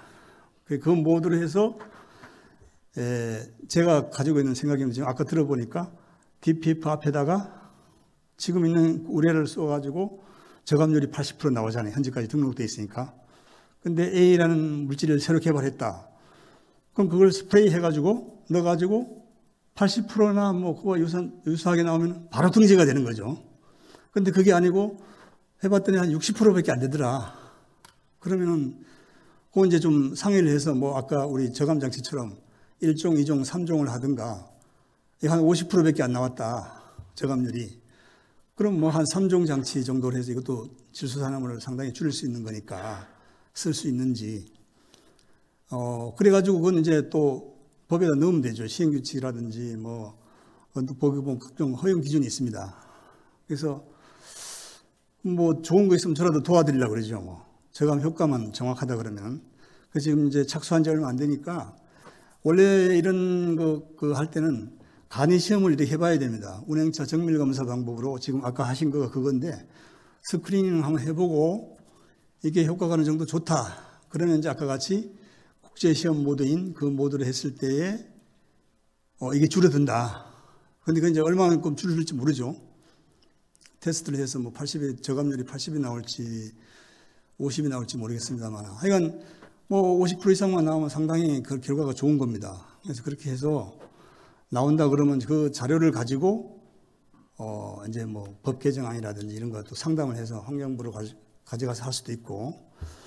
제가 이제 이렇게 저도 뭐 공대를 나왔습니다만은 여기 인천에 그 황우여 옛날에 뭐 당 대표도 하고 그랬었죠. 그분이 저는 정치를 한 거 일부 뭐 좀 생활했지만 지금은 자연인으로 돌아가서 로펌을 하고 있습니다. 그래서 그 양반은 서울대 법대 나오고 뭐 대법원장도 하고 상당한 그 경력이 있더라고요. 사무실에 몇 번 찾아갔는데 찾아간 게 아니라 이제 저보고 자동차 전문가니까 좀 콜을 해서 좀 가서 이제 뭐 자동차 연료 전략기라든지 첨가제라든지 뭐 이런 거 자기가 기술적으로 모르는 거 법적으로 많이 알고 계시지만 가보니까 항상 법은 열려 있더라고요. 법문은 언제든지 좋은 거 있으면 자기가 법적으로는 지원해 주겠다. 기술적으로만 우리가 해주면은 백업 해주면 자기가 그런 걸 같이 해서 뭐 당장 내일이라도 할 수 있겠다. 상당히 그 좋은 영감을 받았어요. 그래서 이건 또 진짜 훌륭하시구나. 그래서 그거를 또 비즈니스화 할 수 있는 거, 사업. 그래서 뭐 국내에 또 생산할 수도 있고 아니면 뭐 글로벌로 수출할 수도 있고 상당히 그 생각하는 게 글로벌로 생각하고 계시더라고요. 그래서 이거 제가 이 너무 뭐 이 공학도로서 이거 진짜 좁은 데서 모르고 이렇게 나는 했는데 이거 사업하는 것도 이런 게 있구나. 그래서 이런 좋은 제품들이나 마찬가지입니다. 이게 요소수 대체 물질뿐만 아니고 배출가스를 줄이는 장치라든지 지금 그 배출가스는 사실은 일반 시민들이나 이런 사람들은 관심이 없어요. 이번에 디젤 게이트에도 대법원에서 판결이 나왔잖아요. 우리 환경부 제가 있을 때 147억을 벌금을 물려가지고 일단 검찰에서 이제 수사를 거쳐가지고 뭐 다시 이제 계속 올라가고 했는데 항소하고 해가지고 올라갔는데 대법원에서는 뭐 눈에 보이지도 않는 거 뭐 우리 해가지고 결국은 한 10몇 억인가 뭐 10분의 1도 아니죠. 벌금을 아주 약하게 최종 결론을 했는데 지금도 이 국민들이 의식하는 소비자가 의식하는 것은 사실은 공해는 관계없어요. 오염물질은 연료만 절약되면 되는데 이 연료 절약 장치 개발하신 분들이 에너지에 관심을 안 갖고 이 장치는 이거 공해 물질이 엄청나게 주는데 이거 허가해달라 인정해달라. 근데 그걸 볼 때마다 너무 안타깝더라고요. 지금 제가 뭐 현직에 있을 때도 그러고 제가 퇴직하고도 보니까 그런 걸 가져와서 뭐 이건 자기가 한 거는 온 그냥 다 쏟아부어 가지고 만드는 건데 이게 최고다. 근데 그걸 어떻게 검증을 받아 가지고 그러면은 연료가 줄든지, 결국 연료가 줄다는 얘기는 이제 오염 물질도 적게 줄다는 얘기죠. 그런 걸 해야 되는데 그걸 안 하고 내 장치가 제일 좋다. 그래서 제가 보니까 자꾸 이게 눈치를 주시는 것 같은데 너무 제가 시간을 길게 뺏은 것 같습니다. 이따가 또 질문 들어오면 하도록 하겠습니다. 예, 이상입니다. 예, 감사합니다. 눈치 준 건 아니고요. 너무 좋은 얘기라 제가 옆분들한테 5분씩 줄이고 얘기 좀 더 들어야 되지 않나 이런 얘기를 했습니다. 어떤 관련 규정이나 이런 데 사한 증인이시고 평생 살아오신 분이라 할 얘기가 정말 많고 많은 저도 도움을 받고 있습니다. 문제 하나 말씀드릴게요.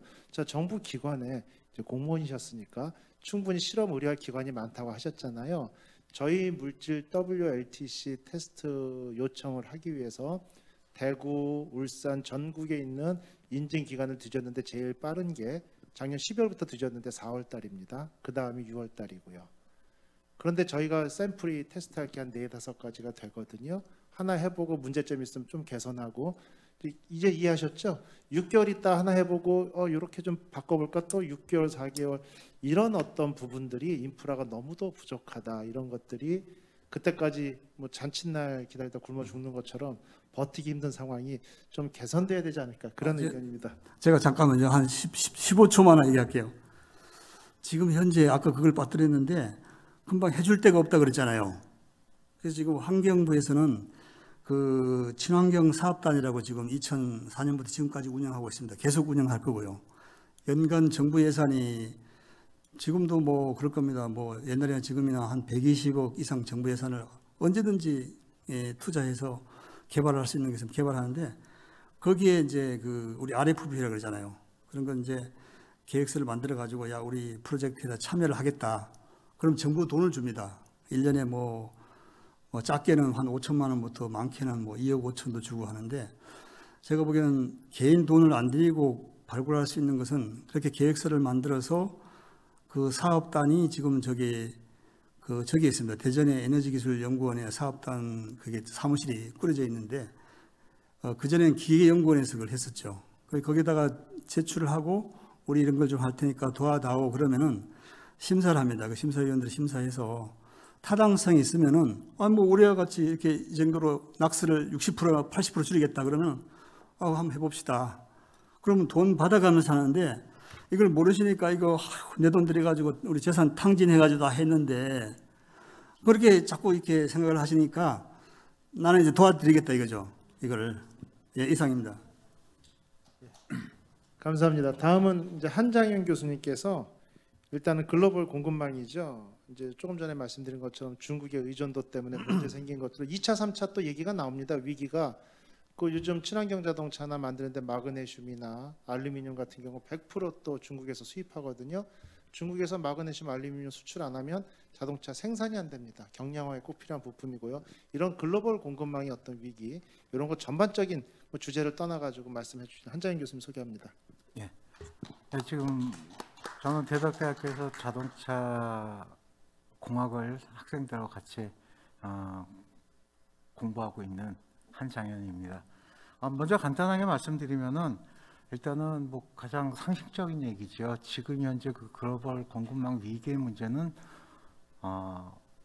최근의 일이 아니고요. 사실 저희가 최근에 겪었기 때문이고, 실제적으로 가장 큰 문제가 됐던 것은 어차피 구조적인 문제입니다. 이미 1980년대 이후에 전 세계적으로 경제가 이제 세계화라는 이제 흐름을 타게 됐어요. 그러니까 이제는 어떤 세계적인 벽이 없다 보니까 생산하는 한 나라에서 생산을 하고 소비하는 것이 아니고 생산을 잘하는 나라는 생산을 하게 되고, 그러다 보니까 이미 2000년대 들어서는 세계의 공장, 바로 중국이라는 나라가 이제 큰 영향을 미치게 됐죠. 그래서 그런 것들이 공급망에 어떤 그 왜곡을 가져오기 시작했고, 거기에 더해서 이제 세계 각국이 세계화되면서 이제 부가 한쪽으로 쏠림 현상이 있다 보니까 이제 부익부 빈익빈 의 그런 양극화까지 같이 이루어졌어요.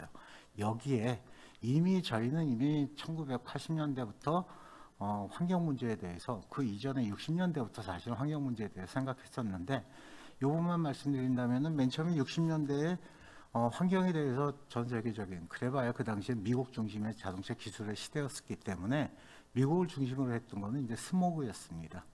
스모그였었고 그것이 이제 눈에 보이는 피해로 이어지다 보니까 많이 관심을 갖게 됐는데 그런 것들이 사실 2000년대 들어올 때까지 지구 온난화라는 것은 일부 학계의 뭐라 그럴까 주장이다 정도로 생각하고 심각하게 느끼질 못했었어요.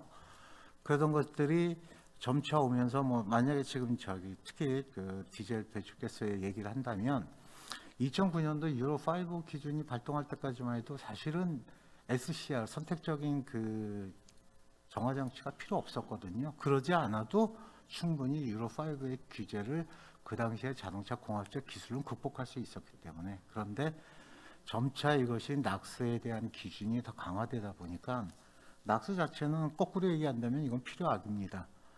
엔진의 효율을 좋게 하기 위해서는 당연히 엔진 효율이 좋아지다 보면 이제 연소실 온도가 높아지고요. 연소실 온도가 높아지다 보면 가장 그 과묵한 다른 물질하고 붙기 힘든 질소라는 물질이 이제 그 열해류 현상에 의해서 불안정해지면서 이제 산소와 결합이 되게 되는 거죠. 그래서 나타나는 이 질소 산화물의 문제를 어떻게 할 수 있느냐. 맨 처음에 사실 EGR이라는 것도 뭐냐면 공급하는 공기를 더럽게 해서 효율을 떨어뜨려서 온도를 연소실 온도를 낮춰서 낙스를 발생시키지 않게 한다는 사실은 그거는 그냥 숫자 중심의 어떤 데이터 중심의 해법이었거든요. 그러다가 그 기준이 점차 강해지다 보니까 이제 2014년부터 유로 6로 오면서는 그것 가지고는 이제 해결할 수가 없다.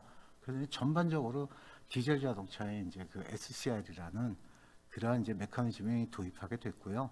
그렇게 되면서 이제 문제는 뭐냐면 실제적으로 지금 현재까지 어떤 수송 수단이라든가 이런 데서 보면 에너지 저장 효율이 가장 높은 에너지원이 바로 경유입니다. 그렇기 때문에 경유를 쓰다 보고 경유라면은 당연히 엔진 구조상으로 낙스가 발생할 수밖에 없기 때문에 그 낙스를 저감하기 위해서 SCR이 됐고요. 그래서 그 이전까지는 사실 요소수라는 개념이 그렇게 크게 우리 생활에 영향을 미칠 여지는 없었어요. 다만 그냥 요소는 그냥 비료, 오히려 그렇게 생각하던 것이 이제 그 환경 그러니까 위기 그 다음에 이런 것들이 대두되면서 비로소 이제 이것이 하나의 그 공급망 위기의 한 단초를 보여준 거죠. 뭐 여러분들도 잘 아시겠지만 이미 우리가 일본하고의 어떤 그 독도 문제라든가 역사 문제에 의해서 국가 간에 이제 갈등이 빚어지면서 그 당시에 이미 그 소위 말하면은 그 반도체 생산에 필요한 원자재에 대해서 우리가 아무것도 준비하지 못했구나 했던 것들이 있었죠.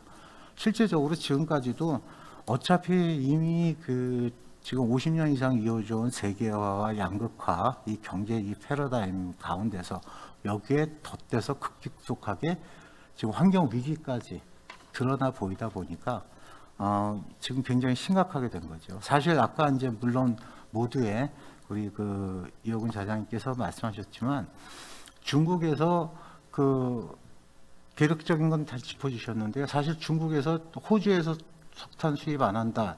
중국이 망가질 일이 없습니다. 실제적으로 중국은 석탄 자급률이 80%가량 돼요. 그럼 20%만 수입하는데 그 20% 중에서도 호주에서 수입하는 것은 약 8%에서 10% 사이입니다. 그게 없는데 왜 그렇게 됐느냐? 그 얘기는 뭐냐면 가장 불효불급한 것. 다시 말해서 난방이나 발전에 필요한 게 중국이기 때문에 난방의 발전에다가 모든 그 석탄의 소모를 했었고 그러다 보니까 사실은 요소 생산에 대해서는 비중을 낮출 수밖에 없었고요. 최소화시켜서 자금만 하자는 것이 이제 그랬고 더더구나 여기에 이제 지구 온난화 때문에 여러분들 아마 작년에 그 산시성 그 홍수 소식 잘 기억하실 겁니다. 바로 그때가 바로 중국의 서남부 지역, 탄광 지역이 다 수몰이 됐었어요. 그래서 중국 자체의 석탄 생산도 문제가 됐었고 거기다가 이제 또 시진핑이 이제 그 국제적으로 우리도 이제 탄소 정책을 탄소 중립으로 가겠다고 발표하면서 또 이번에 또 베이징 올림픽을 앞두고 이 모든 것들이 복합적으로 중국 자체 내에서 이제 석탄 사용량을 억제하다 보니까 그 여파가 저희한테까지 온 거죠. 문제는 뭐냐면 우리가 그동안 아까 발표대로 80% 거의 90% 가까이 됐던 요소에 관해서만 본다면 그것이 이제 97.6%까지 2020년도에 의존율이 높아졌던 거죠. 그래서 이런 것들의 문제, 다시 말해서 그냥 교과서적으로 얘기한다면 이런 어떠한 그 세계적인 공급망 위기에 대해서 우리가 국가적으로 어떻게 대처해야 되느냐 그러면 이제 보통 우리가 얘기할 때 이제 리던던시라는 얘기를 많이 씁니다. 중복성이죠. 그러니까 우리도 그걸 갖추고 있어야 된다. 그런데 갖추기가 사실 쉽지 않습니다. 그래서 이제 이번 요소수 같은 경우도 사실은 어떤 면에서 보면은 해결 자체를 그 리던던시의 개념보다는 그냥 재고 확보, 위급한 걸 넘어갈 수 있는 재고 확보 쪽으로 많이 돌린 경향이 있고요.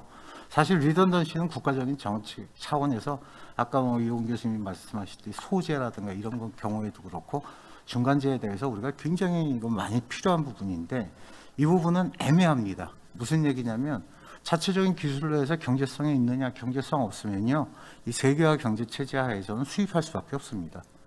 그래서 항상 종속적인 관계를 끊기가 힘들고요. 또 하나는 정부에서 지원해 준다. 이것이 좋은데 정부에서 지원해 주게 되다면 이제 FTA라든가 가트 체제에서는 이게 정부에서 그러니까 불법 지원금이 될 수도 있거든요. 그래서 이 부분을 해결하기가 되게 힘든데 마침 오늘 이 자리에서 저도 지금 여기 와서 처음 봤어요. 에코인7이라는 어떤 대체 물질 이런 것들이 개발이 된다면은 그러면 이제 국가 정부에서 할 일이라고 법적 규제라는 거 지원만 해주면 되는 거거든요. 이런 것들이 전체적으로 우리의 그 모든 물자, 특히 전략 물자를 중심으로 이런 해법이 나와야 되지 않겠느냐 싶고요. 그런 면에서 오늘 아주 좋은 하나의 샘플 같이 어떤 이런 리던던시에 대한 해법으로서의 물질 개발의 움직임이 있다는 거에 대해서는 굉장히 저는 굉장히 좀 듬직하게 생각합니다. 네, 고맙습니다. 다들 너무 알차고 좋은 내용이라 솔직히 말씀드리면 이거 8시까지 시간 어떻게 채우나 걱정했는데 큰일 났습니다. 예. 다음은 이제 중부대학교 이지영 교수께서 기후변화와 내연기관의 대응 방향, 이제 전기차로의 전환에 대해서 한 7분 정도의 6분에서 7분 정도 설명 부탁드리겠습니다. 네, 안녕하십니까. 중부대학교 자동차과 이지영 교수입니다. 저는 최초에 내연기관을 전공을 했습니다. 내연기관을 전공했고 그때 제가 공부할 때만 해도 내연기관의 효율에 대해서 굉장히 많이 이렇게 따졌었죠. 그리고 지금처럼 이렇게 배출가스 규제가 강화되어 있지 않는 그런 상태였었습니다. 근데 최근에 제가 지금 학교에서 어떤 수업을 하냐면은 전기차 수업을 많이 하고 있어요. 그만큼 이제 트렌드가 전기차로 바뀌어 간다는 얘기겠죠. 근데 사실상 뭐 세계적인 트렌드다 보니까 뭐 전기차 수업도 하고 이렇게 뭐 앞으로 전망이 전기차로 다 바뀔 것이다라고 판단을 하고 있지만 사실상 그 내면을 들여다 보면은 또 막상 그렇지도 않습니다. 어떤 얘기를 드리고 싶냐면요. 전기차가 우리가 잠시만요. 우리가 테일페이드 규제에 의해서 보면은 우리가 전기차의 탄소 배출량을 보게 되면은요. 사실상 약 가솔린과 전기차의 비율이 약 30% 정도 차이가 밖에 안 납니다. 즉 전기차가 그냥 전혀 탄소 배출이 없다라고 판단하실 텐데요. 그렇지는 않습니다. 그런 부분들은 우리가 이제 뭐 차량을 제작하는 과정에서 발생될 수 있는 이러한 탄소, 이런 뭐 CO2 그리고 실제로 뭐 전기를 생성해서 쓸 수 있는 이런 뭐 CO2 이런 부분들이 다양하게 나타날 수 있다는 거죠. 자 그렇다라고 하면은 사실상 이러한 지금 오늘 이 주제처럼 요소수의 대응 방안으로서는 사실상 전기차로 다 바꿀 수는 없어요. 자 그렇다고 하면 뭐냐면 지금 사용하고 있는 내연기관을 고도화시키는 방법이 굉장히 또 좋은 방법이라고 판단할 수가 있습니다. 자 앞서 말씀드렸던 것처럼 내연기관이 가지고 있는 배출량 그리고 전기차가 가지고 있는 배출량 서로 비교하면 30%밖에 된다, 30%밖에 차이가 없다고 했습니다. 자 그렇다고 하면은 내연기관에 좀 더 효율을 올릴 수 있는 방안으로서 동력원을 2가지 쓰는 방법이 있겠죠. 기존의 내연기관 그리고 전기차를 활용한 전기차 시스템. 자, 이런 시스템을 우리가 이제 하이브리드 시스템이라고 표현을 하고 있습니다. 그리고 플러스 또 하나 더 추가를 시키자고 하면은 배터리 시스템을 즉 전기차 기능을 더 고도화시킬 수 있는 방법 중에 PHEV라고 플러그인 하이브리드 시스템입니다. 그래서 전기차 효율을 좀 더 많이 가져갈 수 있는 이런 시스템들인데요. 이런 시스템들을 좀 더 고도화시킨다라고 하면은 사실상 우리가 지금 염려했던 이 배출가스 양을 좀 더 세이브 시키지 않을까라는 생각을 저희 학계에서도 굉장히 많이 좀 생각해보고 있습니다. 그래서 뭐 전기차로 100% 다 전환된다는 게 꼭 100% 이렇게 뭐 해결책이냐 그렇지도 않다라고 방금 말씀을 드렸었고요. 그렇다고 하면은 그 고도화시킨다는 게 내연기관 고도화시킨다는 게 하이브리드 시스템도 있고 그에 따른 또 여러 가지 또 부품에 대한 그 개선들 이런 방법들 여러 가지 방법들이 있습니다. 결국은 앞서 말씀드렸던 것처럼 우리 전생의 주기 분석에 의해서 뭐 여러 가지 다 방면으로서 그 탄소 배출량 이런 부분들을 검토를 해서 이렇게 기술 전환이 필요하지 않을까라는 생각을 해봅니다. 이 정도로 발표 마치겠습니다. 감사합니다. 네, 감사합니다. 이제 전기차로 가는 게 테슬라도요 리터당 44kg라는 연비가 나옵니다. 말씀하신 것처럼 자동차 부품을 제작하는 데 들어가는 과정, 자동차가 굴러가면서 배출가스는 제로지만 탱크 투 휠은 제로지만 웰 투 휠 유정에서부터 그 석유나 휘발유를 만들고 뭐 이런 과정 모든 걸 다 과정을 고려한다면 이산화탄소는 배출이 될 수밖에 없고 그걸 최소화하는, 그래서 결국은 최근에는 어느 지역에서 차를 만들어서 어느 지역 어느 나라의 전기를 운행을 하냐에 따라서 이산화탄소 배출량이 최대 3배 이상 차이가 나는 지역별 분석까지 이미 전 세계적으로 하고 있습니다. 자, 마지막으로 오늘의 주인공입니다. 하이라이트. 그래서 이제 에코인 미래전략연구소 박성호 소장님께서 오늘 이렇게 논란이 되고 있는 여러 가지 배경의 이제 시작이죠. 요소수 대체 물질 개발하신 과정과 그 부분에 대해서 물질의 우수성은 제가 충분히 설명을 들었으니까요. 어려운 점 이런 점 좀 말씀해 주시면 고맙겠습니다. 박 소장님 소개하겠습니다. 반갑습니다. 환경감시 국민운동본부 에코인 미래전략연구소 소장 박상호입니다. 네, 잘 들리시죠? 많은 시간 동안 많이 지루하셨을 건데 또 이렇게 많이 찾아오시고 관심 가져주신 것에 대해서 대단히 감사합니다. 이번에 요소수 대란을 보면서 저는 그 전에 불화수소라는 반도체에 그 들어가는 물질에 대해서 우리가 한번 쇼크를 맞았습니다. 그리고 또 이어서 요소수 별거 아니다라고 생각하는데 별거 아닌 거에 우리가 또 한 방 맞고 휘청했습니다. 국가가 전체가 마비가 되는 사태까지 왔습니다. 그럼에도 불구하고 저희들은 일단 공정을 제조하는 공정에 엄청난 가성비를 갖고 있고 간단한 장치로 할 수 있습니다. 두 번째로는 유통하는 과정에서 정말 표준화된 품질을 어떤 사익단체가 하는 것이 아니고 환경단체 NGO인 환경감시국민운동본부가 이 물질을 정확하게 표준화되게 해서 이익보다는 환경을 먼저 생각하는 휴머니즘을 생각해서 이것을 유통할 겁니다. 그리고 이 제품을 개발하는 데 있어서는 관련 법규에 대해서 굉장히 애매했습니다. 그리고 테스트하는 시스템도 굉장히 좀 많이 난해했습니다.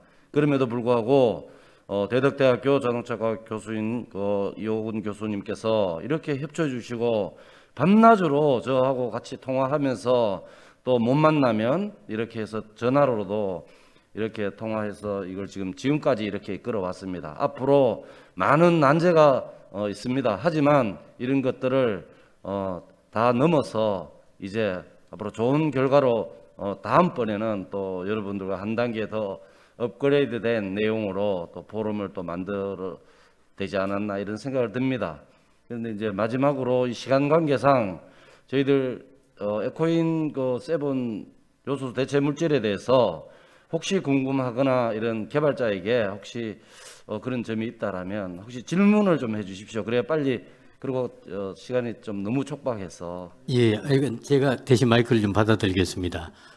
여기 계신 여러분들이 뭐 여러 가지 궁금하신 게 많이 있으실 걸로 생각합니다만은 저희가 정해진 시간이 있기 때문에 불가피하게 제가 남녀 한 분씩만 제가 좀 지명을 좀 할 수 있도록 하겠습니다. 우선 궁금하신 분 있으시면 손을 좀 들어주시죠.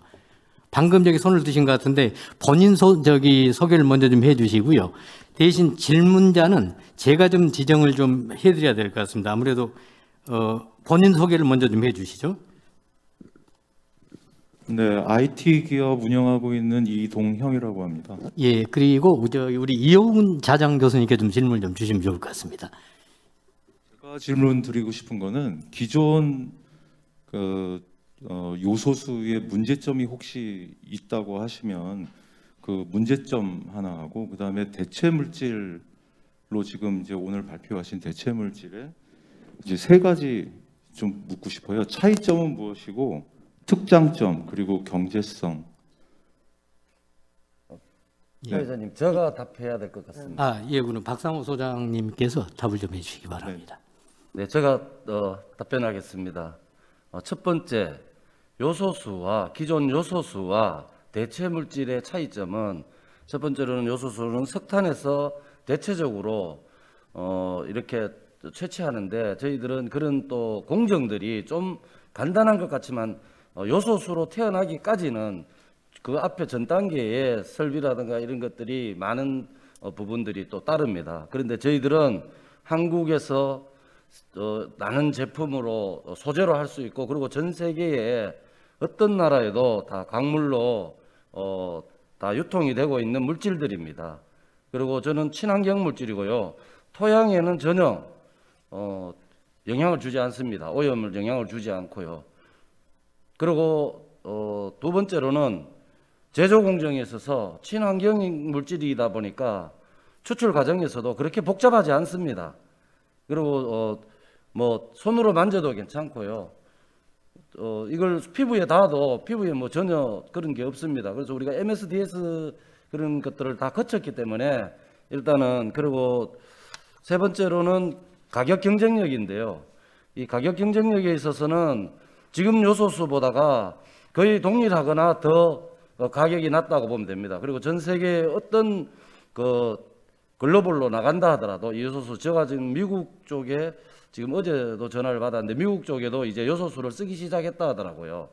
그런데 가격이 그쪽에서 쓰는 거와 우리 와서 중국하고도 견주어도 우리가 상위에 있습니다. 이 물질이 만약에 선택이 된다라면 그리고 지금 기존에 있는 요소수와 저희들 물질의 차별화는 이 SCR의 DPF 사이에 이 도징 펌프라는 게 있는데 요소수를 공급하는 그 상태에서 열이 충분하게 올라온 상태에서는 여기 이제 암모니아 가스가 발생되어서 그냥 이렇게 수소로 환원이 되지만 지금 시내를 다니고 이러면 엔진이 열이 그렇게 받지 않습니다. 우리나라는 또 사계절이 있고 여름이 있고 겨울이 있고 가을이 있고 뭐 봄이 있고 이렇게다 보니까 특히 추운 겨울에는 열이 발생되지 않으면 이것들이 응고체로 남습니다. 그런 것들이. 그래서 SCR의 촉매가 막힙니다. 그 막힘으로써 어떤 현상이 일어나냐면 일단 DPF에 문제가 생깁니다. 두 번째로는 엔진의 가보가 걸립니다.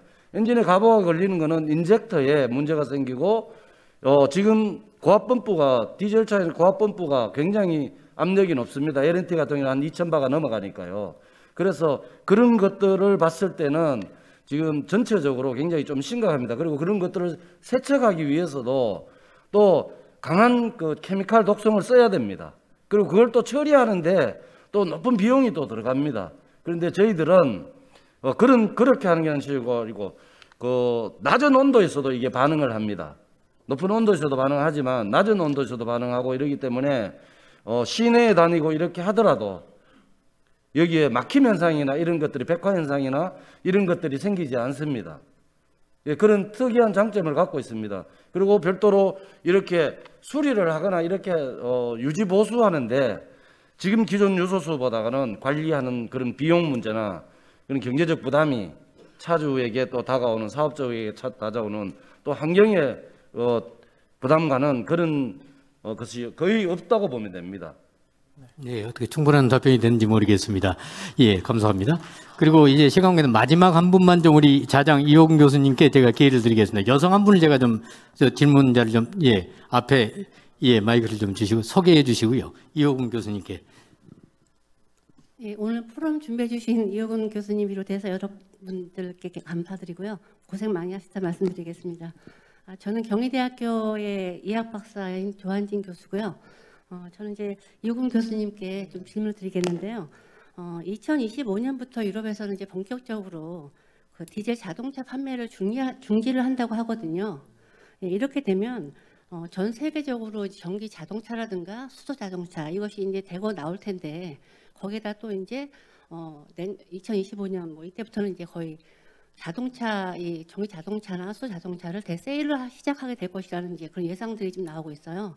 이렇게 되면 여기에 대체할 수 있는 어떤 요소수 이것들이 어떤 방안으로 좀 제시가 될 수 있는지 말씀 듣고 싶습니다. 일단은 어떻게 보면 이제 사업 기술적인 면 플러스 사업적인 면을 질문해 주신 걸로 제가 이해하겠습니다. 전 세계에 돌아다니는 자동차가 약 15억 대 정도가 있습니다. 15억 대고 연간 판매되는 차량이 9천만 대고요. 그중에 3천만 대가 중국에서 판매가 되고 있고요. 자, 9천만 대인데 15억 대를 채우려면 9천만 대 전체를 올해부터 우리가 전기차로 100% 다 판매하겠다. 내연기관차는 아예 판매를 안 하겠다고 해도 17년이 걸리는 거죠. 다 바꾸려면. 그리고 또 한 가지는 자동차의 평균 수명은 우리나라도 이미 10년을 넘어섰고요. 2018년 기준으로 유럽이 에버리지가 10.4년이고요. 그 다음에 스페인같이 경기가 좀 안 좋을 때가 11.7년입니다.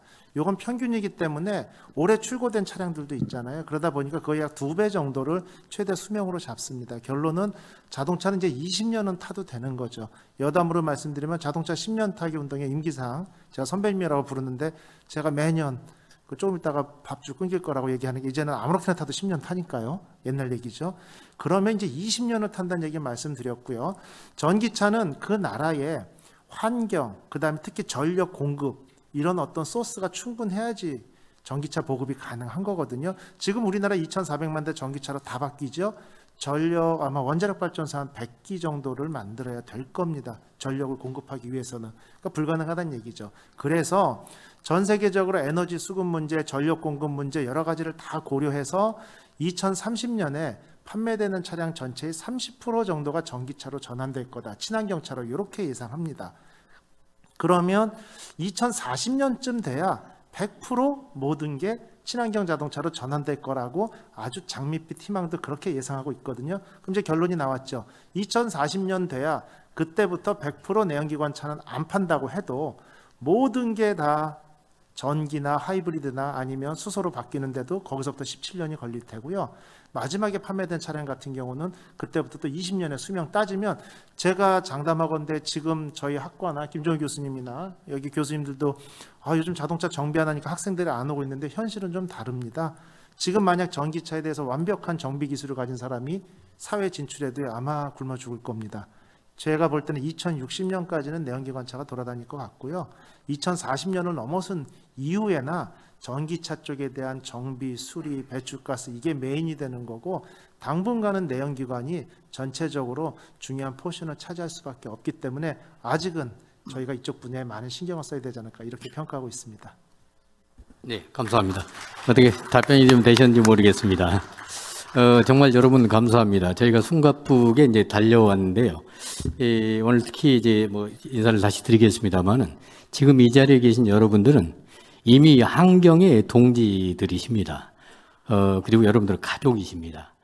실은 우리 도선재 중앙회장님이나 이상권 총재님과 각별한 인연으로 유명인들이 좀 몇 분 와 계시는데 이분들 지금 막 촬영하고 하여튼 굉장히 바쁘신 시기인데 우리 환경의 발전 내지는 환경의 중요성, 환경을 같이 하시겠다는 여러분들의 따뜻한 그런 마음이 오늘 모아지셔서 끝까지 자리해 주신 여러분 너무나 감사를 드리고요. 오늘 특히 우리 자장을 맡아주신 이호근 교수님을 비롯해서 패널 여러분 또 우리 주제 발표해 주신 우리 여러 교수님들 다시 한번 감사의 박수를 드리고 여러분들이 계시기 때문에 우리 대한민국의 미래는 밝고 대한민국의 산업은 정말로 잘 굴러갈 수 있다 이런 생각을 해봅니다. 다시 한번 여기서 오신 우리 패널진과 주제 발표자 자장 교수님께 박수 한번 보내시겠습니다. 화이팅!